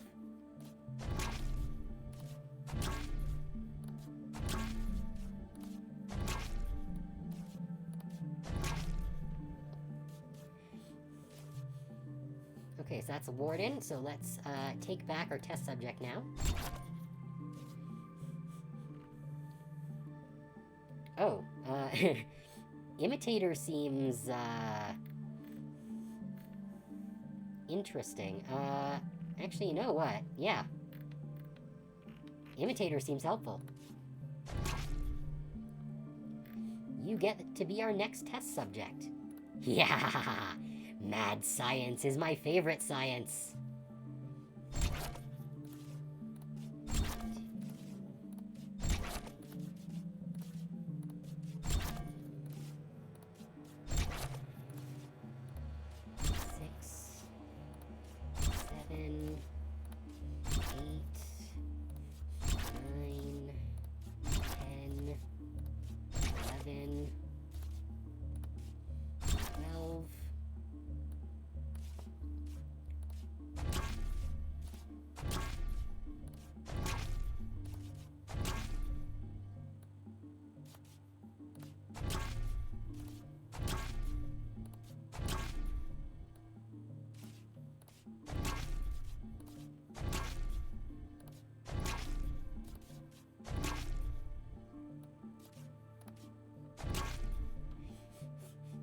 Good. Oh, this is getting just utterly ridiculous here. Alright, that's the Mimilang. We're gonna now grab test subject pack. Good. The spore plant didn't have any abilities left. Because we already took its ability, which was the pheromones, I believe. Did you have any? Oh yeah, you've got Agile, which automatically gives our first attacks priority. That's good. Alright, Draconil, we're taking your special agility attack.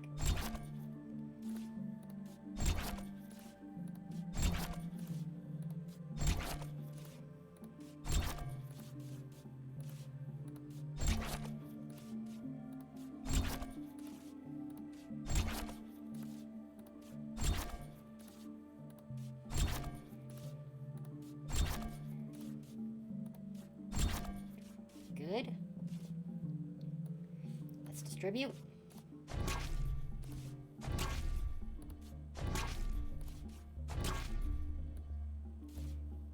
I sure love science. Oh. I guess I accidentally clicked out. Let's see. Yes, you got Agile. You got Agile. You don't yet. Oh, right, he's already got it.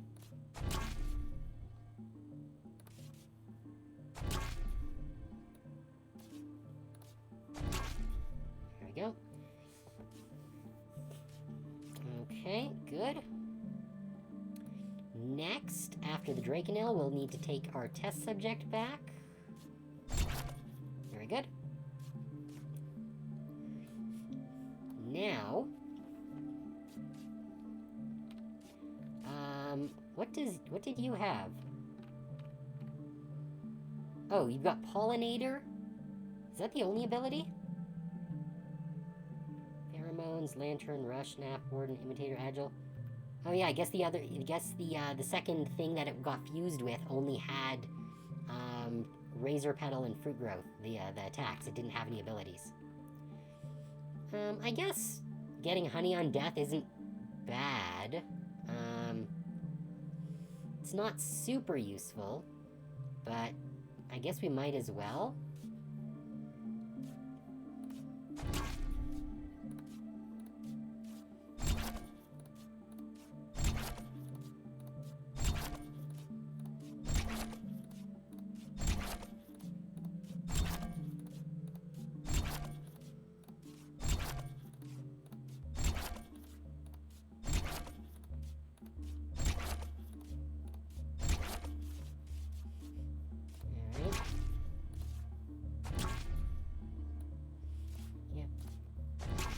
Might as well give them all a special bonus if they happen to die.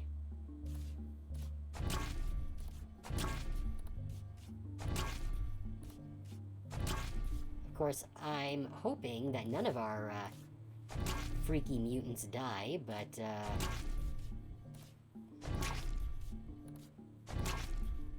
alright. Well, we can take test subject back from them now. Where is it? There it is. Alright, so this one gets Adrenaline. Has extra attack when at 2 health or less. So we definitely want that one. Come on. Adrenaline, yep. 2, 3, 4, 5, 6, 7, 8, 9, 10, 11, 12. Good. So then we can jam some adrenaline into the rest of our party here.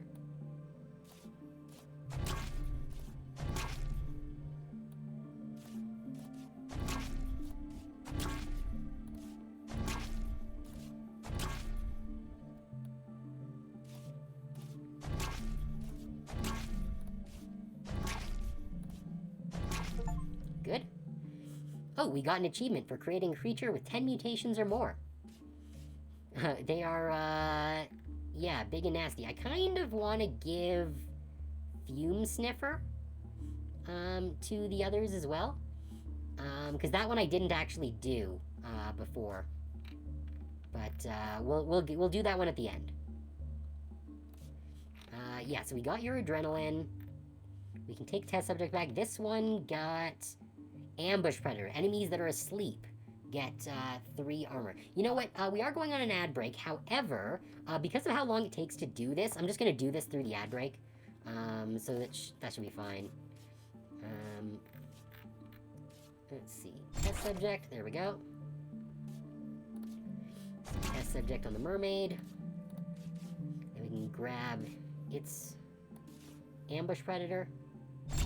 1, 2, 3, 4, 5, 6, 7, 8, 9, 10, 11, 12.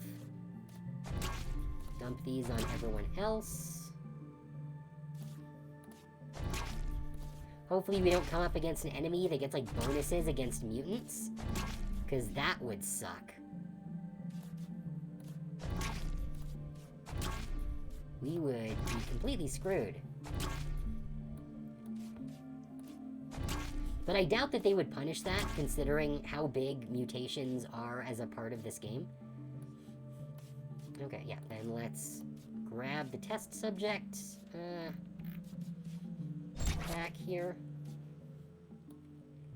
And we'll give it back to the Chichia, who started with it. And then we can grab their Fume Sniffer ability. If I can find it. Fume Sniffer, here we go.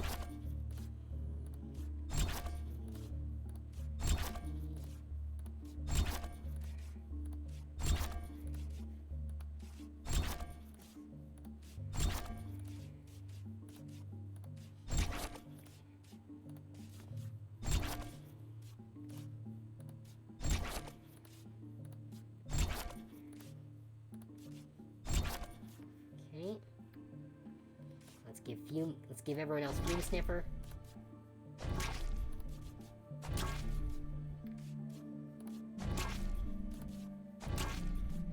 So they all get stronger if anyone's poisoned.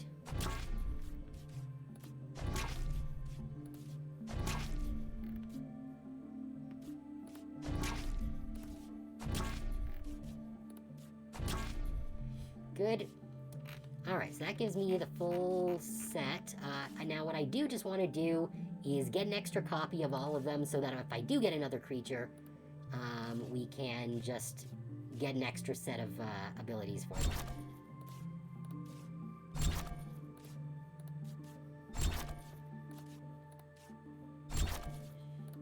Oh, that's 2 rushes, whatever.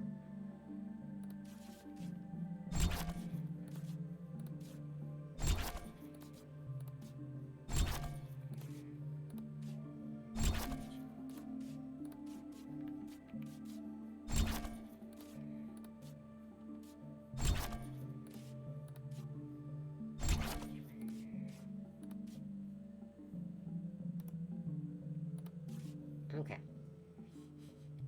Alright, so that gives me a bunch of extra injectors, plus everyone has been fully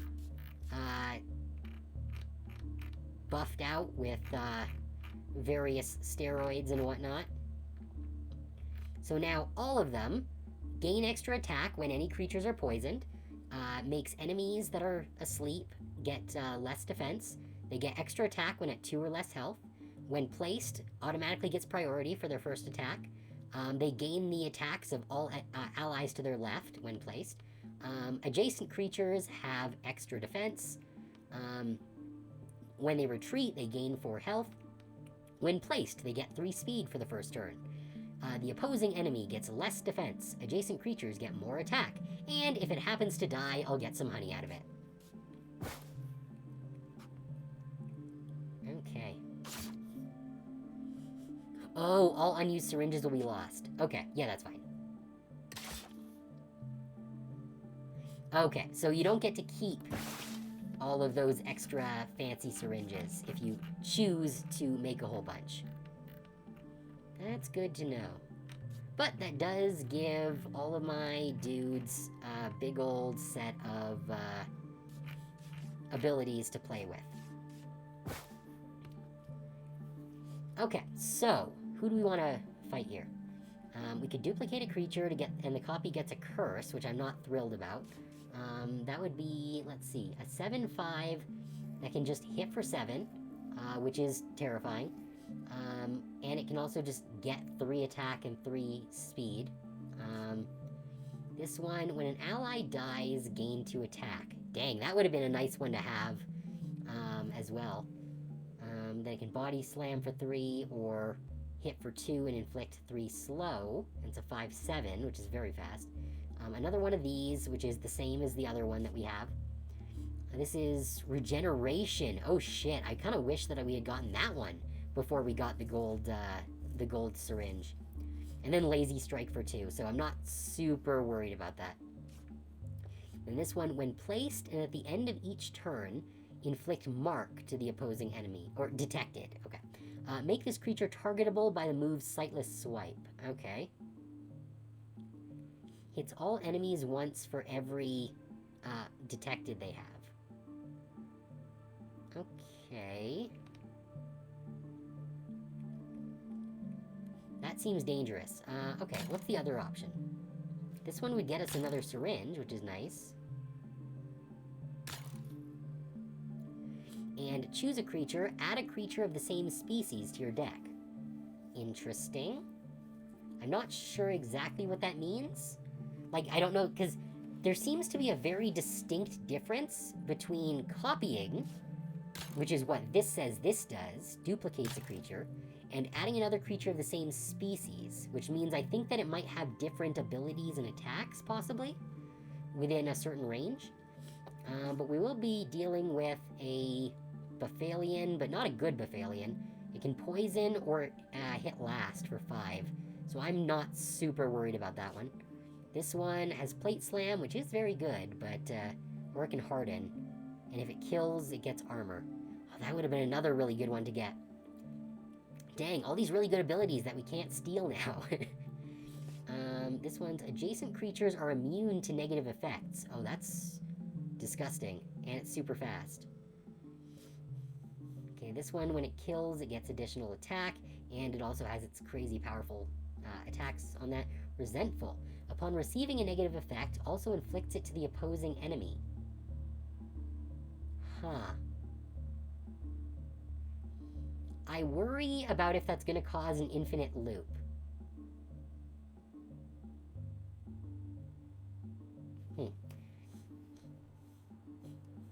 Probably not, but it's fine. Yeah, you know what? We'll deal with this one and see how this goes.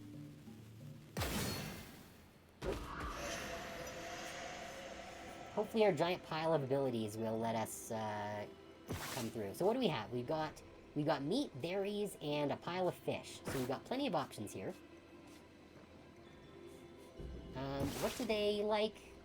Fish, meat, and thing. Okay. So what do I want here? Actually, do I have any abilities that cause slow? I don't think so. No. I have abilities that give us extra speed, but nothing that causes them to slow down. So predation isn't super useful. But they are still a 7/7, which is, that hits for 5, which is pretty good. I don't really need the other hyena. It's fine, but it's not great. Nightwalker is pretty good, though, and I kind of wish that I had that Abyss Cure, so that I could do horrible things. But I'm not super sold on the Masked Howler, though, I really want. Okay, so all of our dudes have a big pile of abilities. And they'll all have priority on their first attack. all the opponents are gonna get weakened. And all of my units are gonna get stronger. The trouble is, can I deal 7 damage in one go? So I need something that has an attack of 5. I don't think I have any monsters with an attack of 5. Aspiceros is the only thing that can actually take that hit and not worry about it.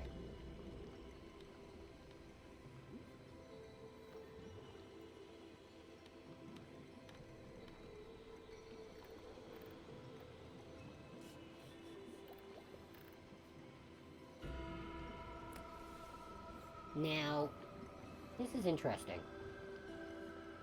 Hydro Slap hits all lanes. Effectively, it's going to be hitting for 3. Because all of them have Lantern, which makes the opponent weaker. And all of them have Pheromones, which makes our creature stronger. The one in the middle will have double Pheromones. So, actually, this could work. It's gonna be weird, but it could work. Because we can rearrange at will here.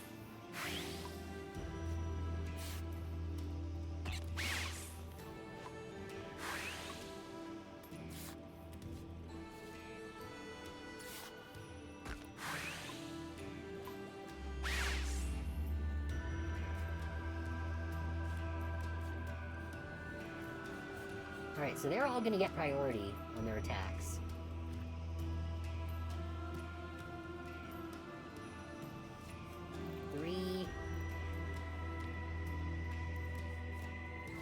Yeah, 3, 2, and 2, technically. However, my units need to be able to take a hit. Oh shit. I didn't realize he was using Giga Sting. Do I have anything that gives us armor? Yes, adjacent creatures have armor. So he's actually got double armor right now. So he'll take only 5, which is still too much. So you need to be in the middle. You need to be over here, you need to be here.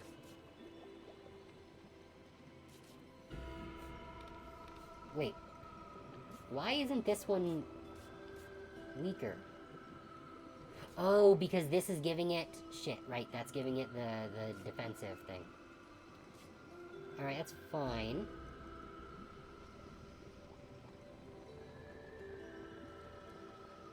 That's fine.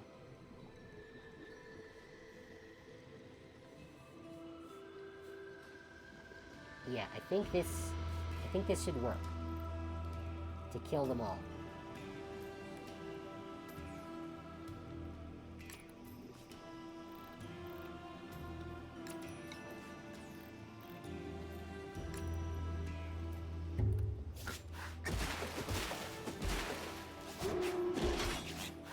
Good, we survived. Good. Okay, we survived. That's what I was worried about. Alright. Alright, so this one's gonna hit for 3. This one's gonna hit for 3 and poison. These guys cannot still be around.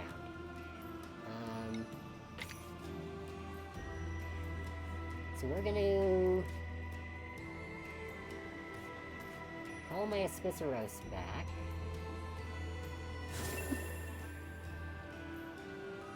That's fine.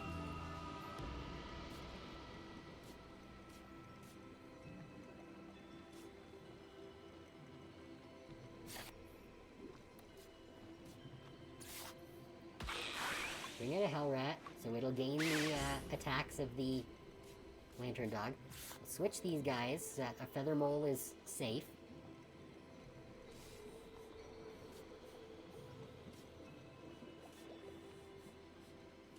Yeah, I don't really care about either of these units.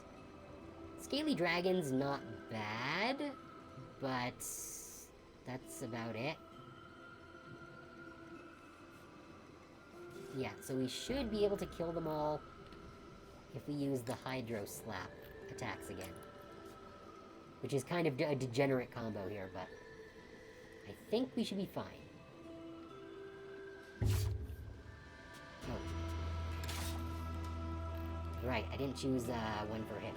Hydro Slap, sure, why not? I'm not sure why his Hydro Slap is for 5, but we'll do it.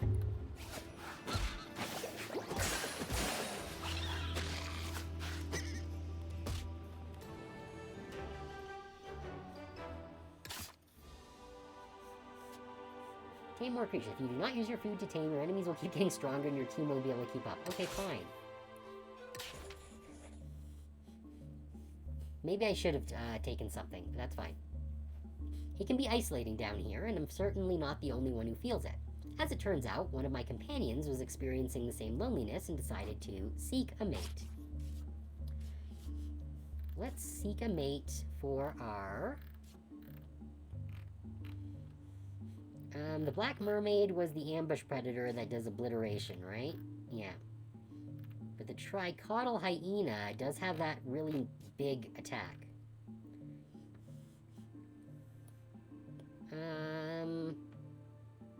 Oh, I can't choose my abomination.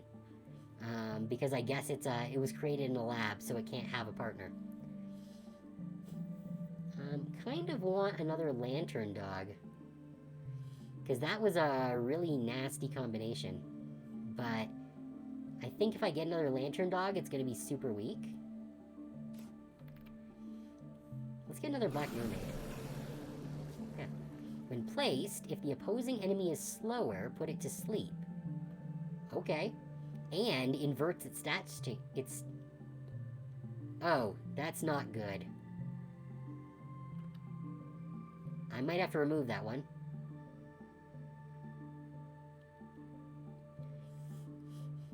But it does have double injection, which will deal 4 damage and inflict a bunch of poison, which is cool.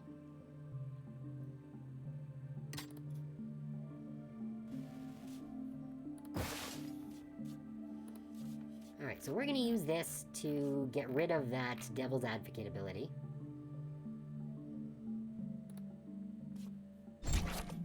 Because that's not something that we actually want to use.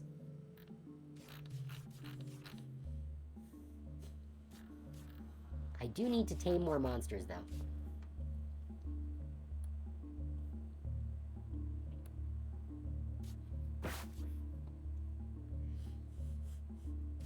Alright, so this one takes and deals double.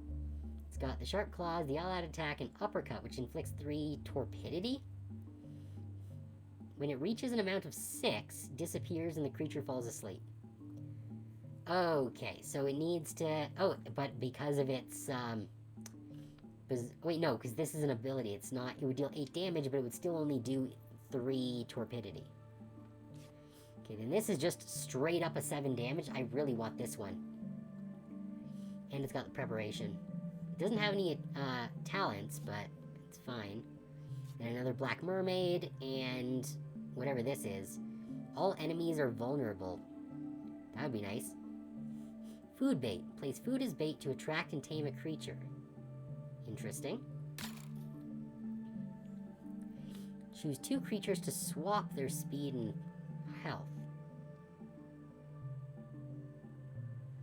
So it trades it between 2 creatures. That's not great.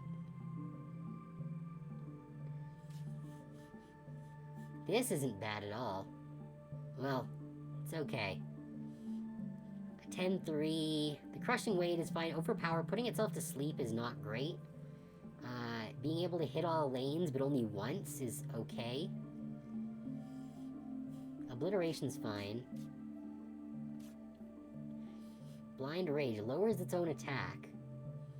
Deals 1 extra damage for each speed lower the target has. What is this?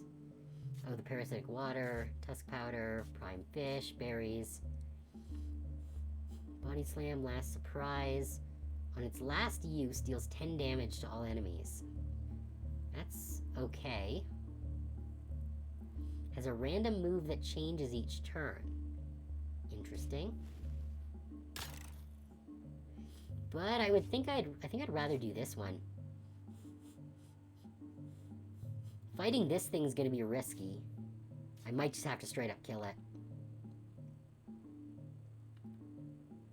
Because I don't think I can risk taking an attack from it. Also, I just straight up can't take an attack from this one, so unless it uses preparation, which I'm really hoping it will, then we might be screwed on that front. But this is the one we're gonna take. Nope, it's using its spiky slam. Alright. Good thing I got this spore plant as a bait creature. Which will have priority on its attack, though. Do I have anyone with a really good attack? Just body slam. Oh yeah, this one just has vile spores. Right.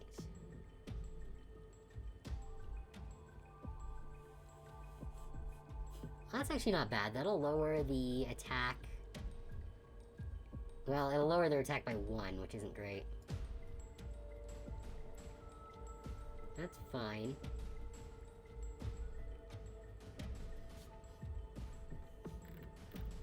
You've got Venomous Bite. You got Bite and Swift Scratch, which are shit. Okay. So I don't have a good creature to copy an attack from. I suppose there's Venomous Bite, which would do 2 damage plus poison. It's not terrible, but it's not ideal.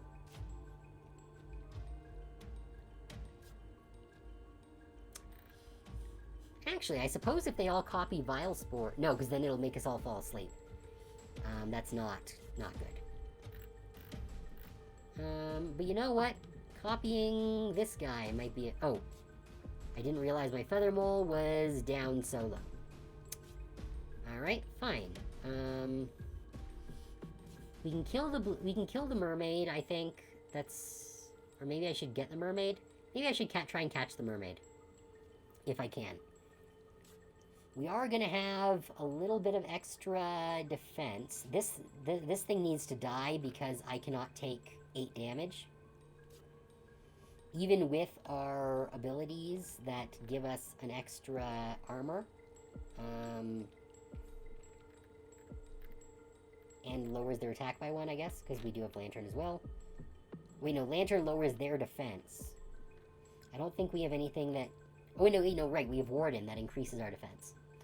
Okay, so we only need to take 6 from him, I think. Actually...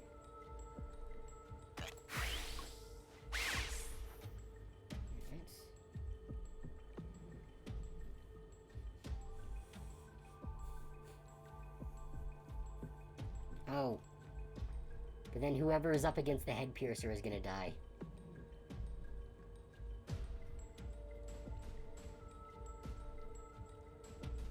We are gonna get our attack off. So I guess it's fine. I can sacrifice my spore plant.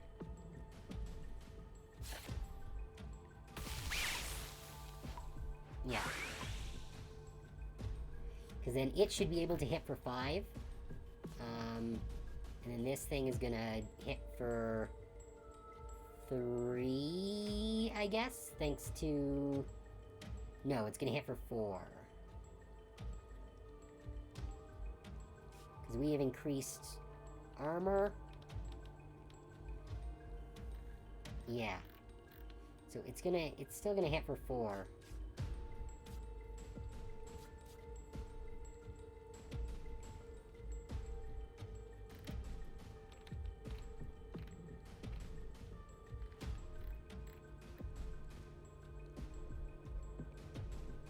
I suppose my Feather Mole could use block,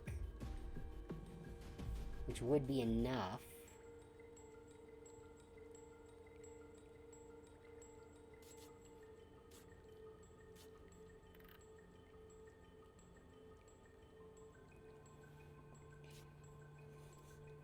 Yeah, that's a thought. Or, if I do this, bring in a mole, That'll give it the copy of the Aspicerosis attacks. Switch them back. Alright, so you can body slam for 5. You can body slam... Wait.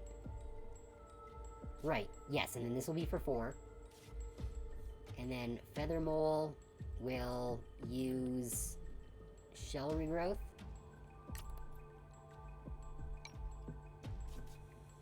And since we have priority on all of our attacks, we should be fine, I think. Yeah. Oh, crap, right, it takes double damage. Wait, why did that thing take 6? Oh, right, because it had vulnerable. That's why. Right.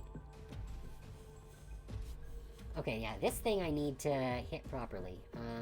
So this has given me +1, -1 to defense, so we're gonna take 5. That's fine. He's got an armor down, so he'll take the 5, so I can still catch this one. That's fine. This thing's gonna do a Night Terror? Okay, that's fine. Then that means I should be able to... I could just body slam, but I don't want it to kill it, because I want to catch that mermaid. So let's retreat my Feather Mole here. That means it'll do 4, which is exactly what I want. Oh wait, no, it'll do 5. Because of the defense down. Right.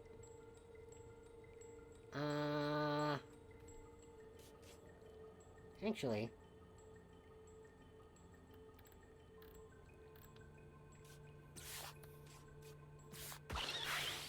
Hellrat, there we go. Now, if I use my Swift Scratch, it'll do 4. Which means we can catch that. You... can Body Slam for... Oh, hey, Body Slam will only do 5.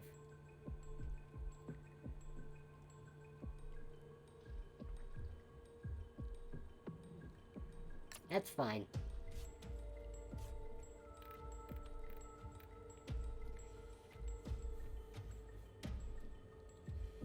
And then for this one...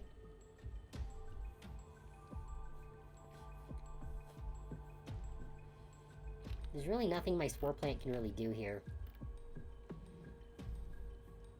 I guess it can use Vile Spores. I guess we'll just do that. What? Wait, why did that do 8 damage?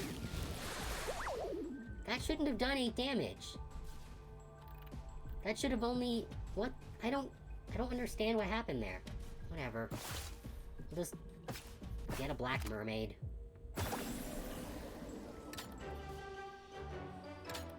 Yeah, sure. Alright, and we get a Narcotulip, that's fine.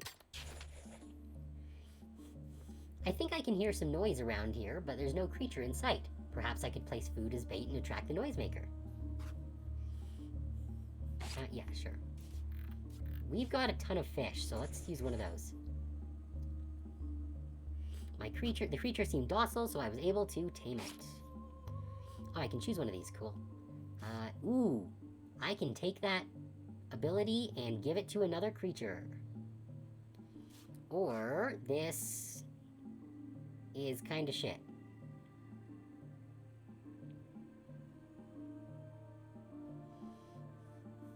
Yeah, let's just take the Sting Slug. Yeah.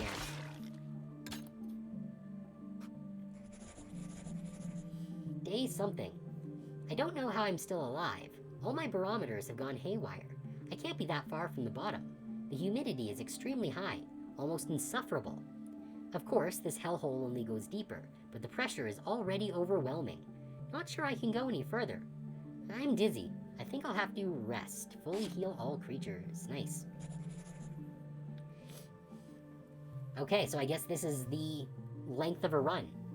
After taking some rest, I finally understand where I am. I have made it. I was too tired to see it at first, but I have made it. I can see it all now. The rumors were true. The otherworldly artifacts, the piles of treasure, the... Wait, I'm not alone. There, lurking in the shadows, there's something unfathomable. Wait, I don't get to do my thing?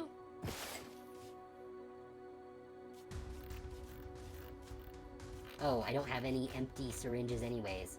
I've only got this one.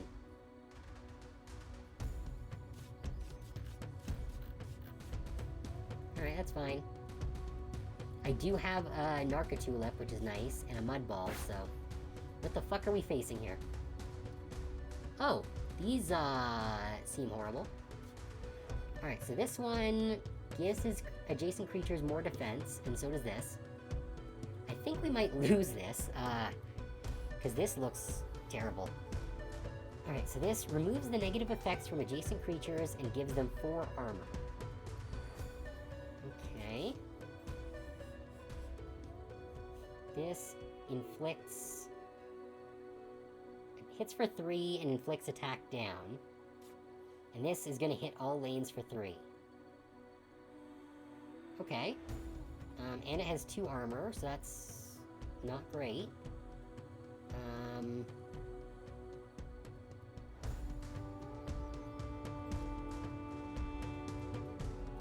thinking maybe I should put it to sleep. These things have 15 health, which is rough. What attacks do I have here? I've got a 4. I've got the 3 and gain in armor, which is honestly not terrible.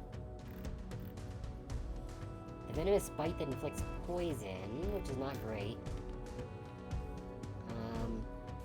Bite in the block. And then the Hydro Slap.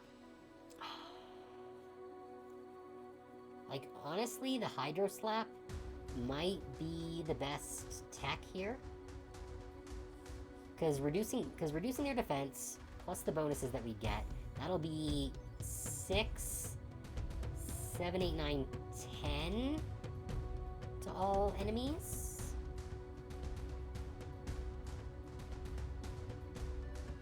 I think that's right. Now, what other... So we do give them an armor down.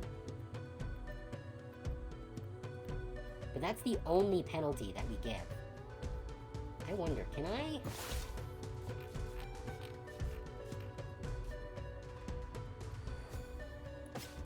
Can I use this on him?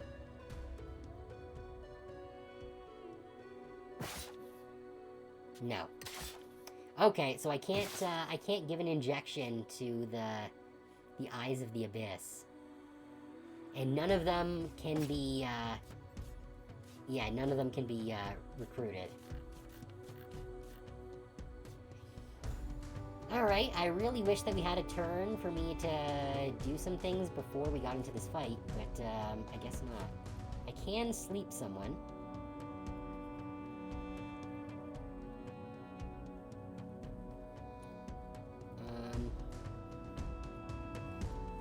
Which I think might be a good choice here. Put that guy to sleep.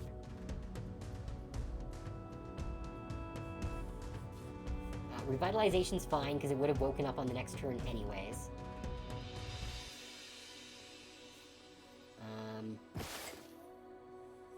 Mud Ball doesn't matter right now. Okay, so... I can hit for 4. What else? I gotta have... No, okay, right. We wanted to do Lantern Dog attack. Which is gonna do, like, 4, 5, 6, 7, 10 damage. Yeah, so... Lantern Dog... Oh, wait.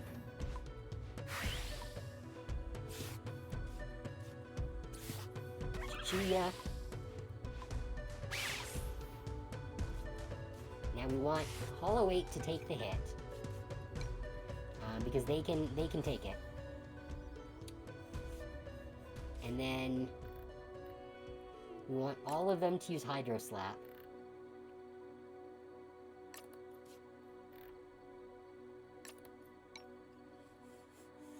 Which should deal, I think, 10 damage across the board. Oh, why does it have so much negative vulnerability? I don't know why, but that's cool. Let's see what happens.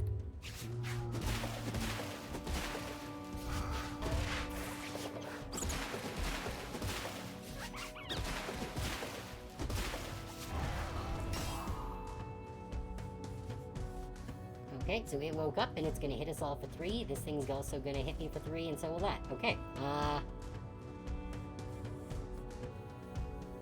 that does mean that these guys are all gonna die. Unless I can wipe these guys out first, which they are faster than us.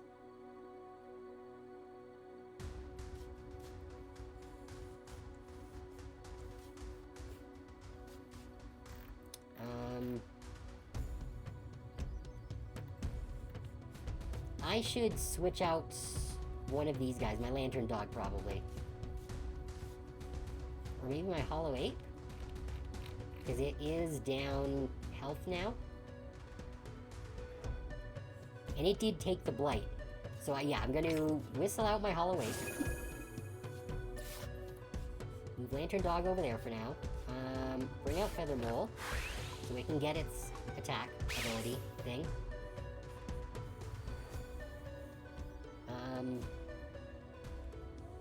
If one of them has to die, probably better for it to be the feather mole. I do want the lantern dog to survive, so it has to stay there.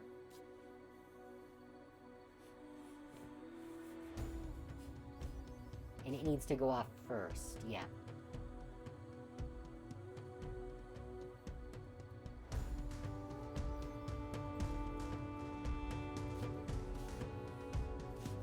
Okay.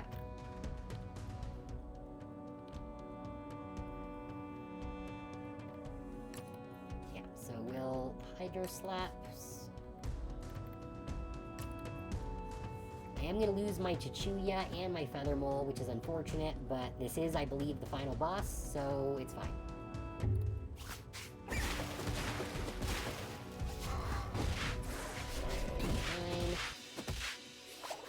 Oh, the Feather Mole survived. Okay. Interesting. So it's going to hit everyone for 3 again, which is not great. And we don't have any healing abilities here.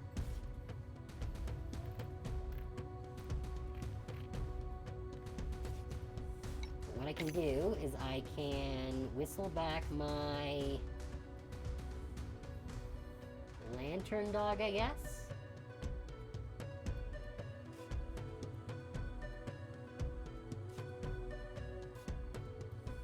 Now we'll whistle back the feather mole, because it'll go back in the deck. That means we will lose the lantern dog, but again, this is the final fight, so I'm not super concerned about that.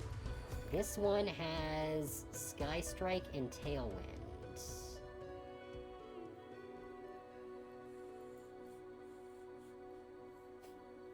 Okay, we've only got one enemy left here now. So, what attacks do you have? Hydro Slap and Swift Scratch. You have Plate Slam.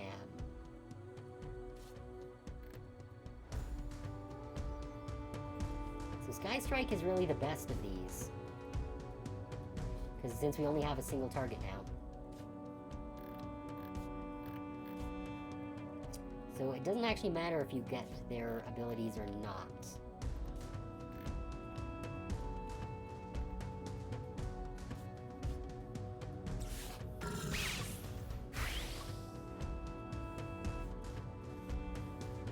So yeah, you can go first. These two are going to... Wait, no, they won't die. They'll be fine. Right. Because they've got extra armor. So we can Sky Strike for 5.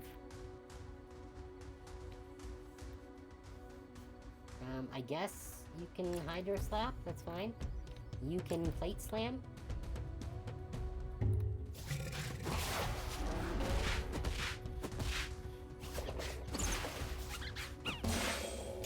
Hey, we won! And we got an achievement. Finish a run in easy difficulty or easy difficulty or higher.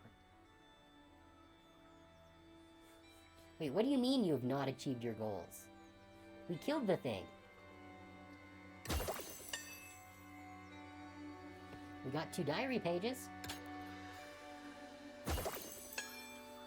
Maybe we don't actually technically achieve our goal until we unlock all the diary pages? Is that what this is? Beat previous boss first. New boss unlocked. A new destination awaits. Beat the previous boss to access it. Okay. And we unlocked a Killamaro. A snowball, when placed, inflicts slow to all enemies, bites for 2, ice leech for each slow the target has, steals 1 health from it. That's pretty good. And every move has X% chance of being a critical hit, which is plus 2 damage. Okay, not bad.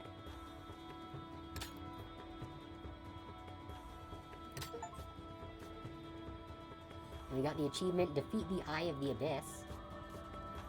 So yeah, this was my loadout with all of my ridiculously abilitied up characters here. I never actually got to use my amalgamate, actually, which is incredibly disappointing. I didn't get to use many of my higher rarity monsters.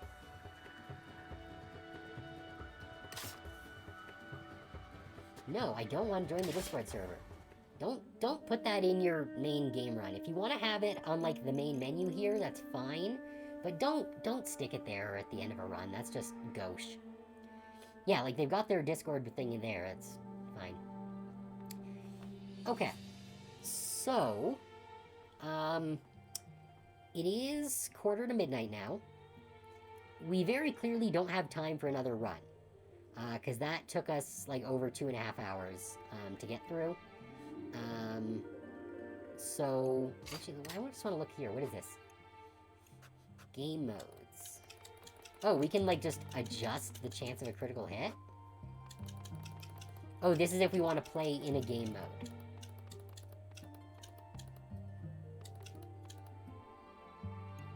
Okay. So that's if we want to play in an alternate mode that enables those functions. Okay, so yeah, we, did okay in terms of unlocks. We got 2 anomalies, 5 minors, 3 moderates, 5 lethals, and 1 unthinkable. Oh, let's check out our notes. That's what we can do here. Okay, about the Abyss. A few years ago, a giant crater was discovered, tens of kilometers wide and of unknown depth. The Abyss. This is looking very Made in Abyss, to be perfectly honest. I think they may have cribbed a bit of the design ideas here.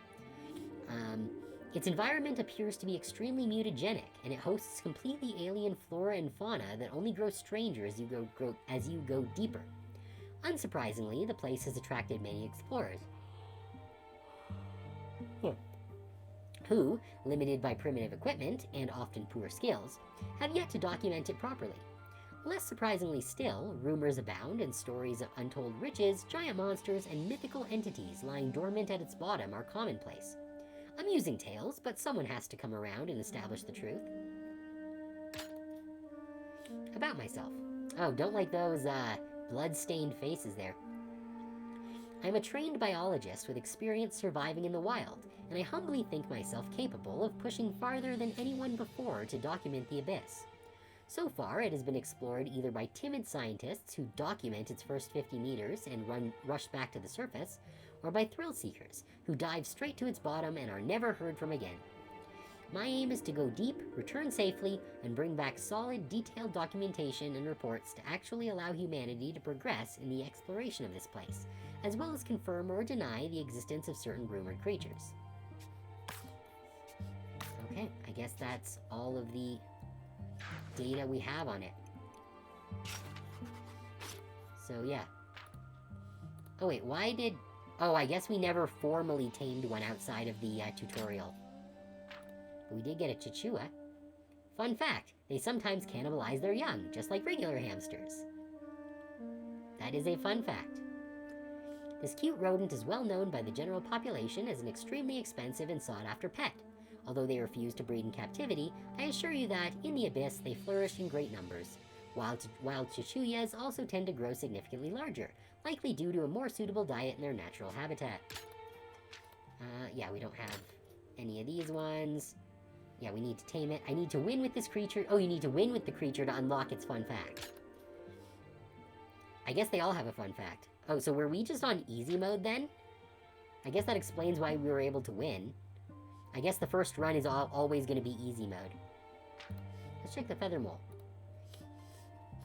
Fun fact, its feathers are coated in a special oil that prevents them from getting dirty or wet. Convenient. I have trouble understanding why this talpid has evolved such a bright set of feathers. I suspect that's because it's a descendant of birds rather than mammals. It's also worth noting that I've observed some specimens venturing deeper than they should. In any case, I need to study it more before drawing any conclusions. Okay. Next is the horrible hell rat. Fun fact, hell rats either have exactly 128 or 256 teeth. That's a lot of teeth. This repulsive rodent uses its suction cup-shaped lips to latch on to larger animals and bite off a piece of their flesh. I don't know what to make of it, but it's among the friendliest and most loyal creatures of the abyss. I just wish it wasn't so disgusting. Yeah, that's fair. Lantern doggo. Fun fact, they're very good swimmers. The lantern dog's bulb shines brighter when it's happy, almost blindingly so when you give it a belly rub. Though the light may deter some predators, it seems to draw in just as many, if not more. Nonetheless, it does add to its undeniable charm. How cute. Let's see, yeah, we never actually caught a shiny trail shark. The silver hornet. Oh, I guess we didn't win with it because we merged it into a horrible abomination. In its natural habitat, the silver hornet remains close to its nest, which it constructs high up in the trees. Unlike hymenopterans back on the surface, it's not particularly social and prefers to hunt alone. Its sting is also much more painful. Much, much more. Okay, the moderates. We saw a few, but we only caught a couple. The hollow ape. Fun fact, the hole in its chest is bigger among males. Despite its imposing appearance, this gentle giant is quite passive and approachable. I even managed to encounter a specimen that didn't mind letting a bird build a nest in its hole.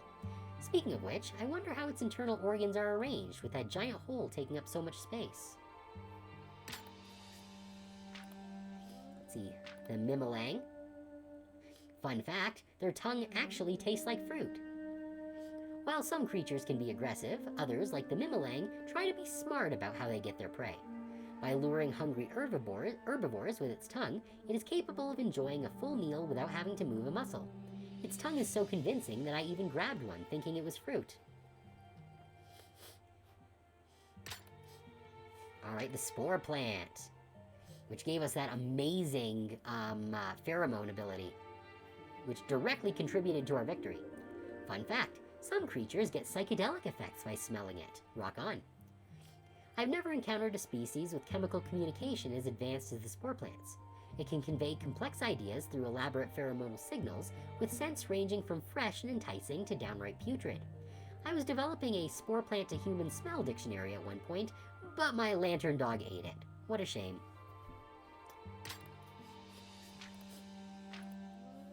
Alright, the Aspiceros. Fun fact, Aspiceros can adopt orphan woolly tamaras. Well, that's cute. This magnificent creature displays one of the most baffling behaviors I've ever witnessed.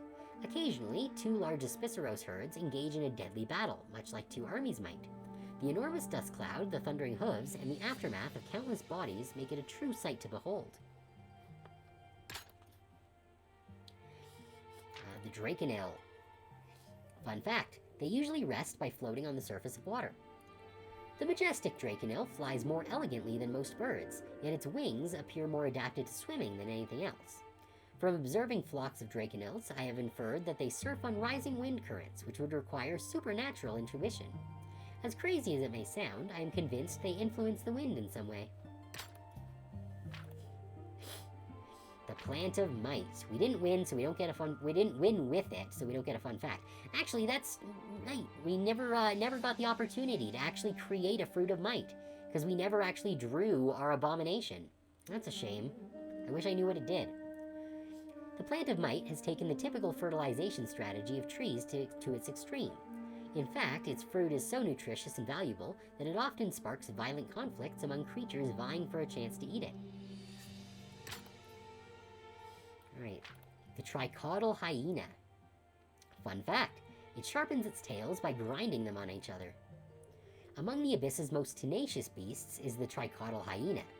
This highly intelligent creature never backs down once it has located prey, even going so far as to follow it back to its nest. Its tails are specifically adapted to navigate tunnels dug by a feather mole, but don't be fooled, they are fully capable of taking down larger creatures, like humans.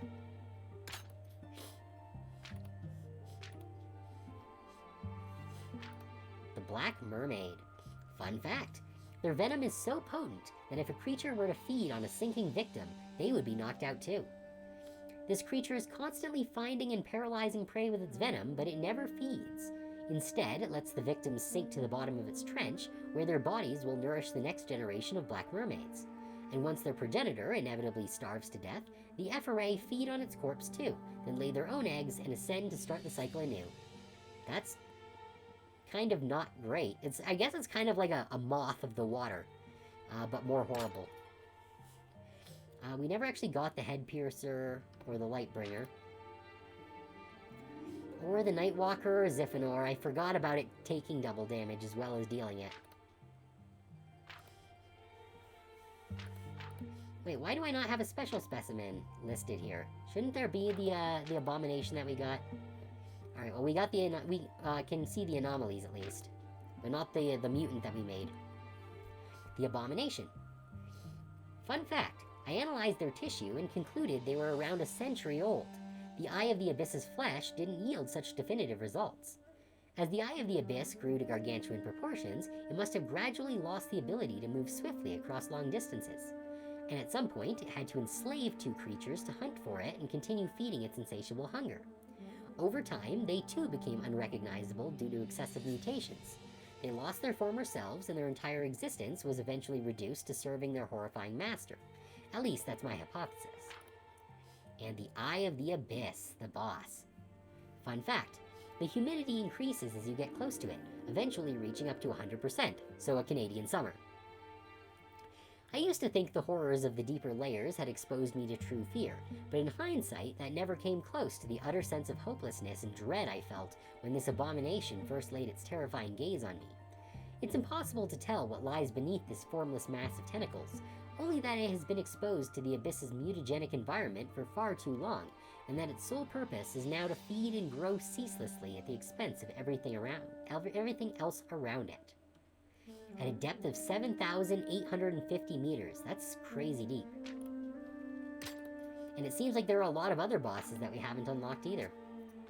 But that's weird that there's no special specimen for our weird mutant monster. Alright, well, I think that's going to call it for this week. I think we will continue playing this, not next week, because we're going to be off for the Christmas week, but definitely the week after. We're going to check that out. This week we still have Digimon Cyber Sleuth on Thursday, and then more Inkshade on Friday, so be sure to tune in for those. We're getting real close to the end of Digimon, so we're probably going to be finishing up, probably not this week, but on the next stream, which I guess will be New Year's Day, I suppose. So that'll be fun. Finishing up a Digimon game on New Year's. That said, New Year's Eve, I think I might be planning to have a special Wednesday stream that I don't usually do. But maybe we'll do a special New Year's Eve drinking stream. I don't typically drink. However, for New Year's Eve, I do make an exception. So maybe I'll pick up some drinks and we'll have an interesting night. I'm not sure what I'm going to play, because I think most of my usual games are maybe not super well suited to being intoxicated, but maybe suggest something over in the Discord server if you have any good ideas for any good drinky games. Speaking of which, the Discord link is down below the stream. I do post all my announcements there in case anything changes, as well as my stream schedules and stream announcements, as well as any new artwork that I get, of which there are a number of pieces in the works right now, so keep an eye out for that. You can also request things like games you'd like to see me play, any redeems you want to see added, or just anything you think would improve the stream. You can feel free to drop it over in the Discord server. And now would be an ideal time for that with the New Year's Eve stream coming up. So swing by if that's of interest to you. With all of that said, thank you everyone for coming. I really do appreciate you guys coming by. It means a lot to me that you guys enjoy what I do. I hope that you guys enjoyed the stream. I know I had a great time with this first Decktamer stream here, and looking forward to future runs. Um, Again, thank you everyone for coming. Hope that you guys had a good time, and I'll see you guys on Thursday for more Digimon. See y'all later.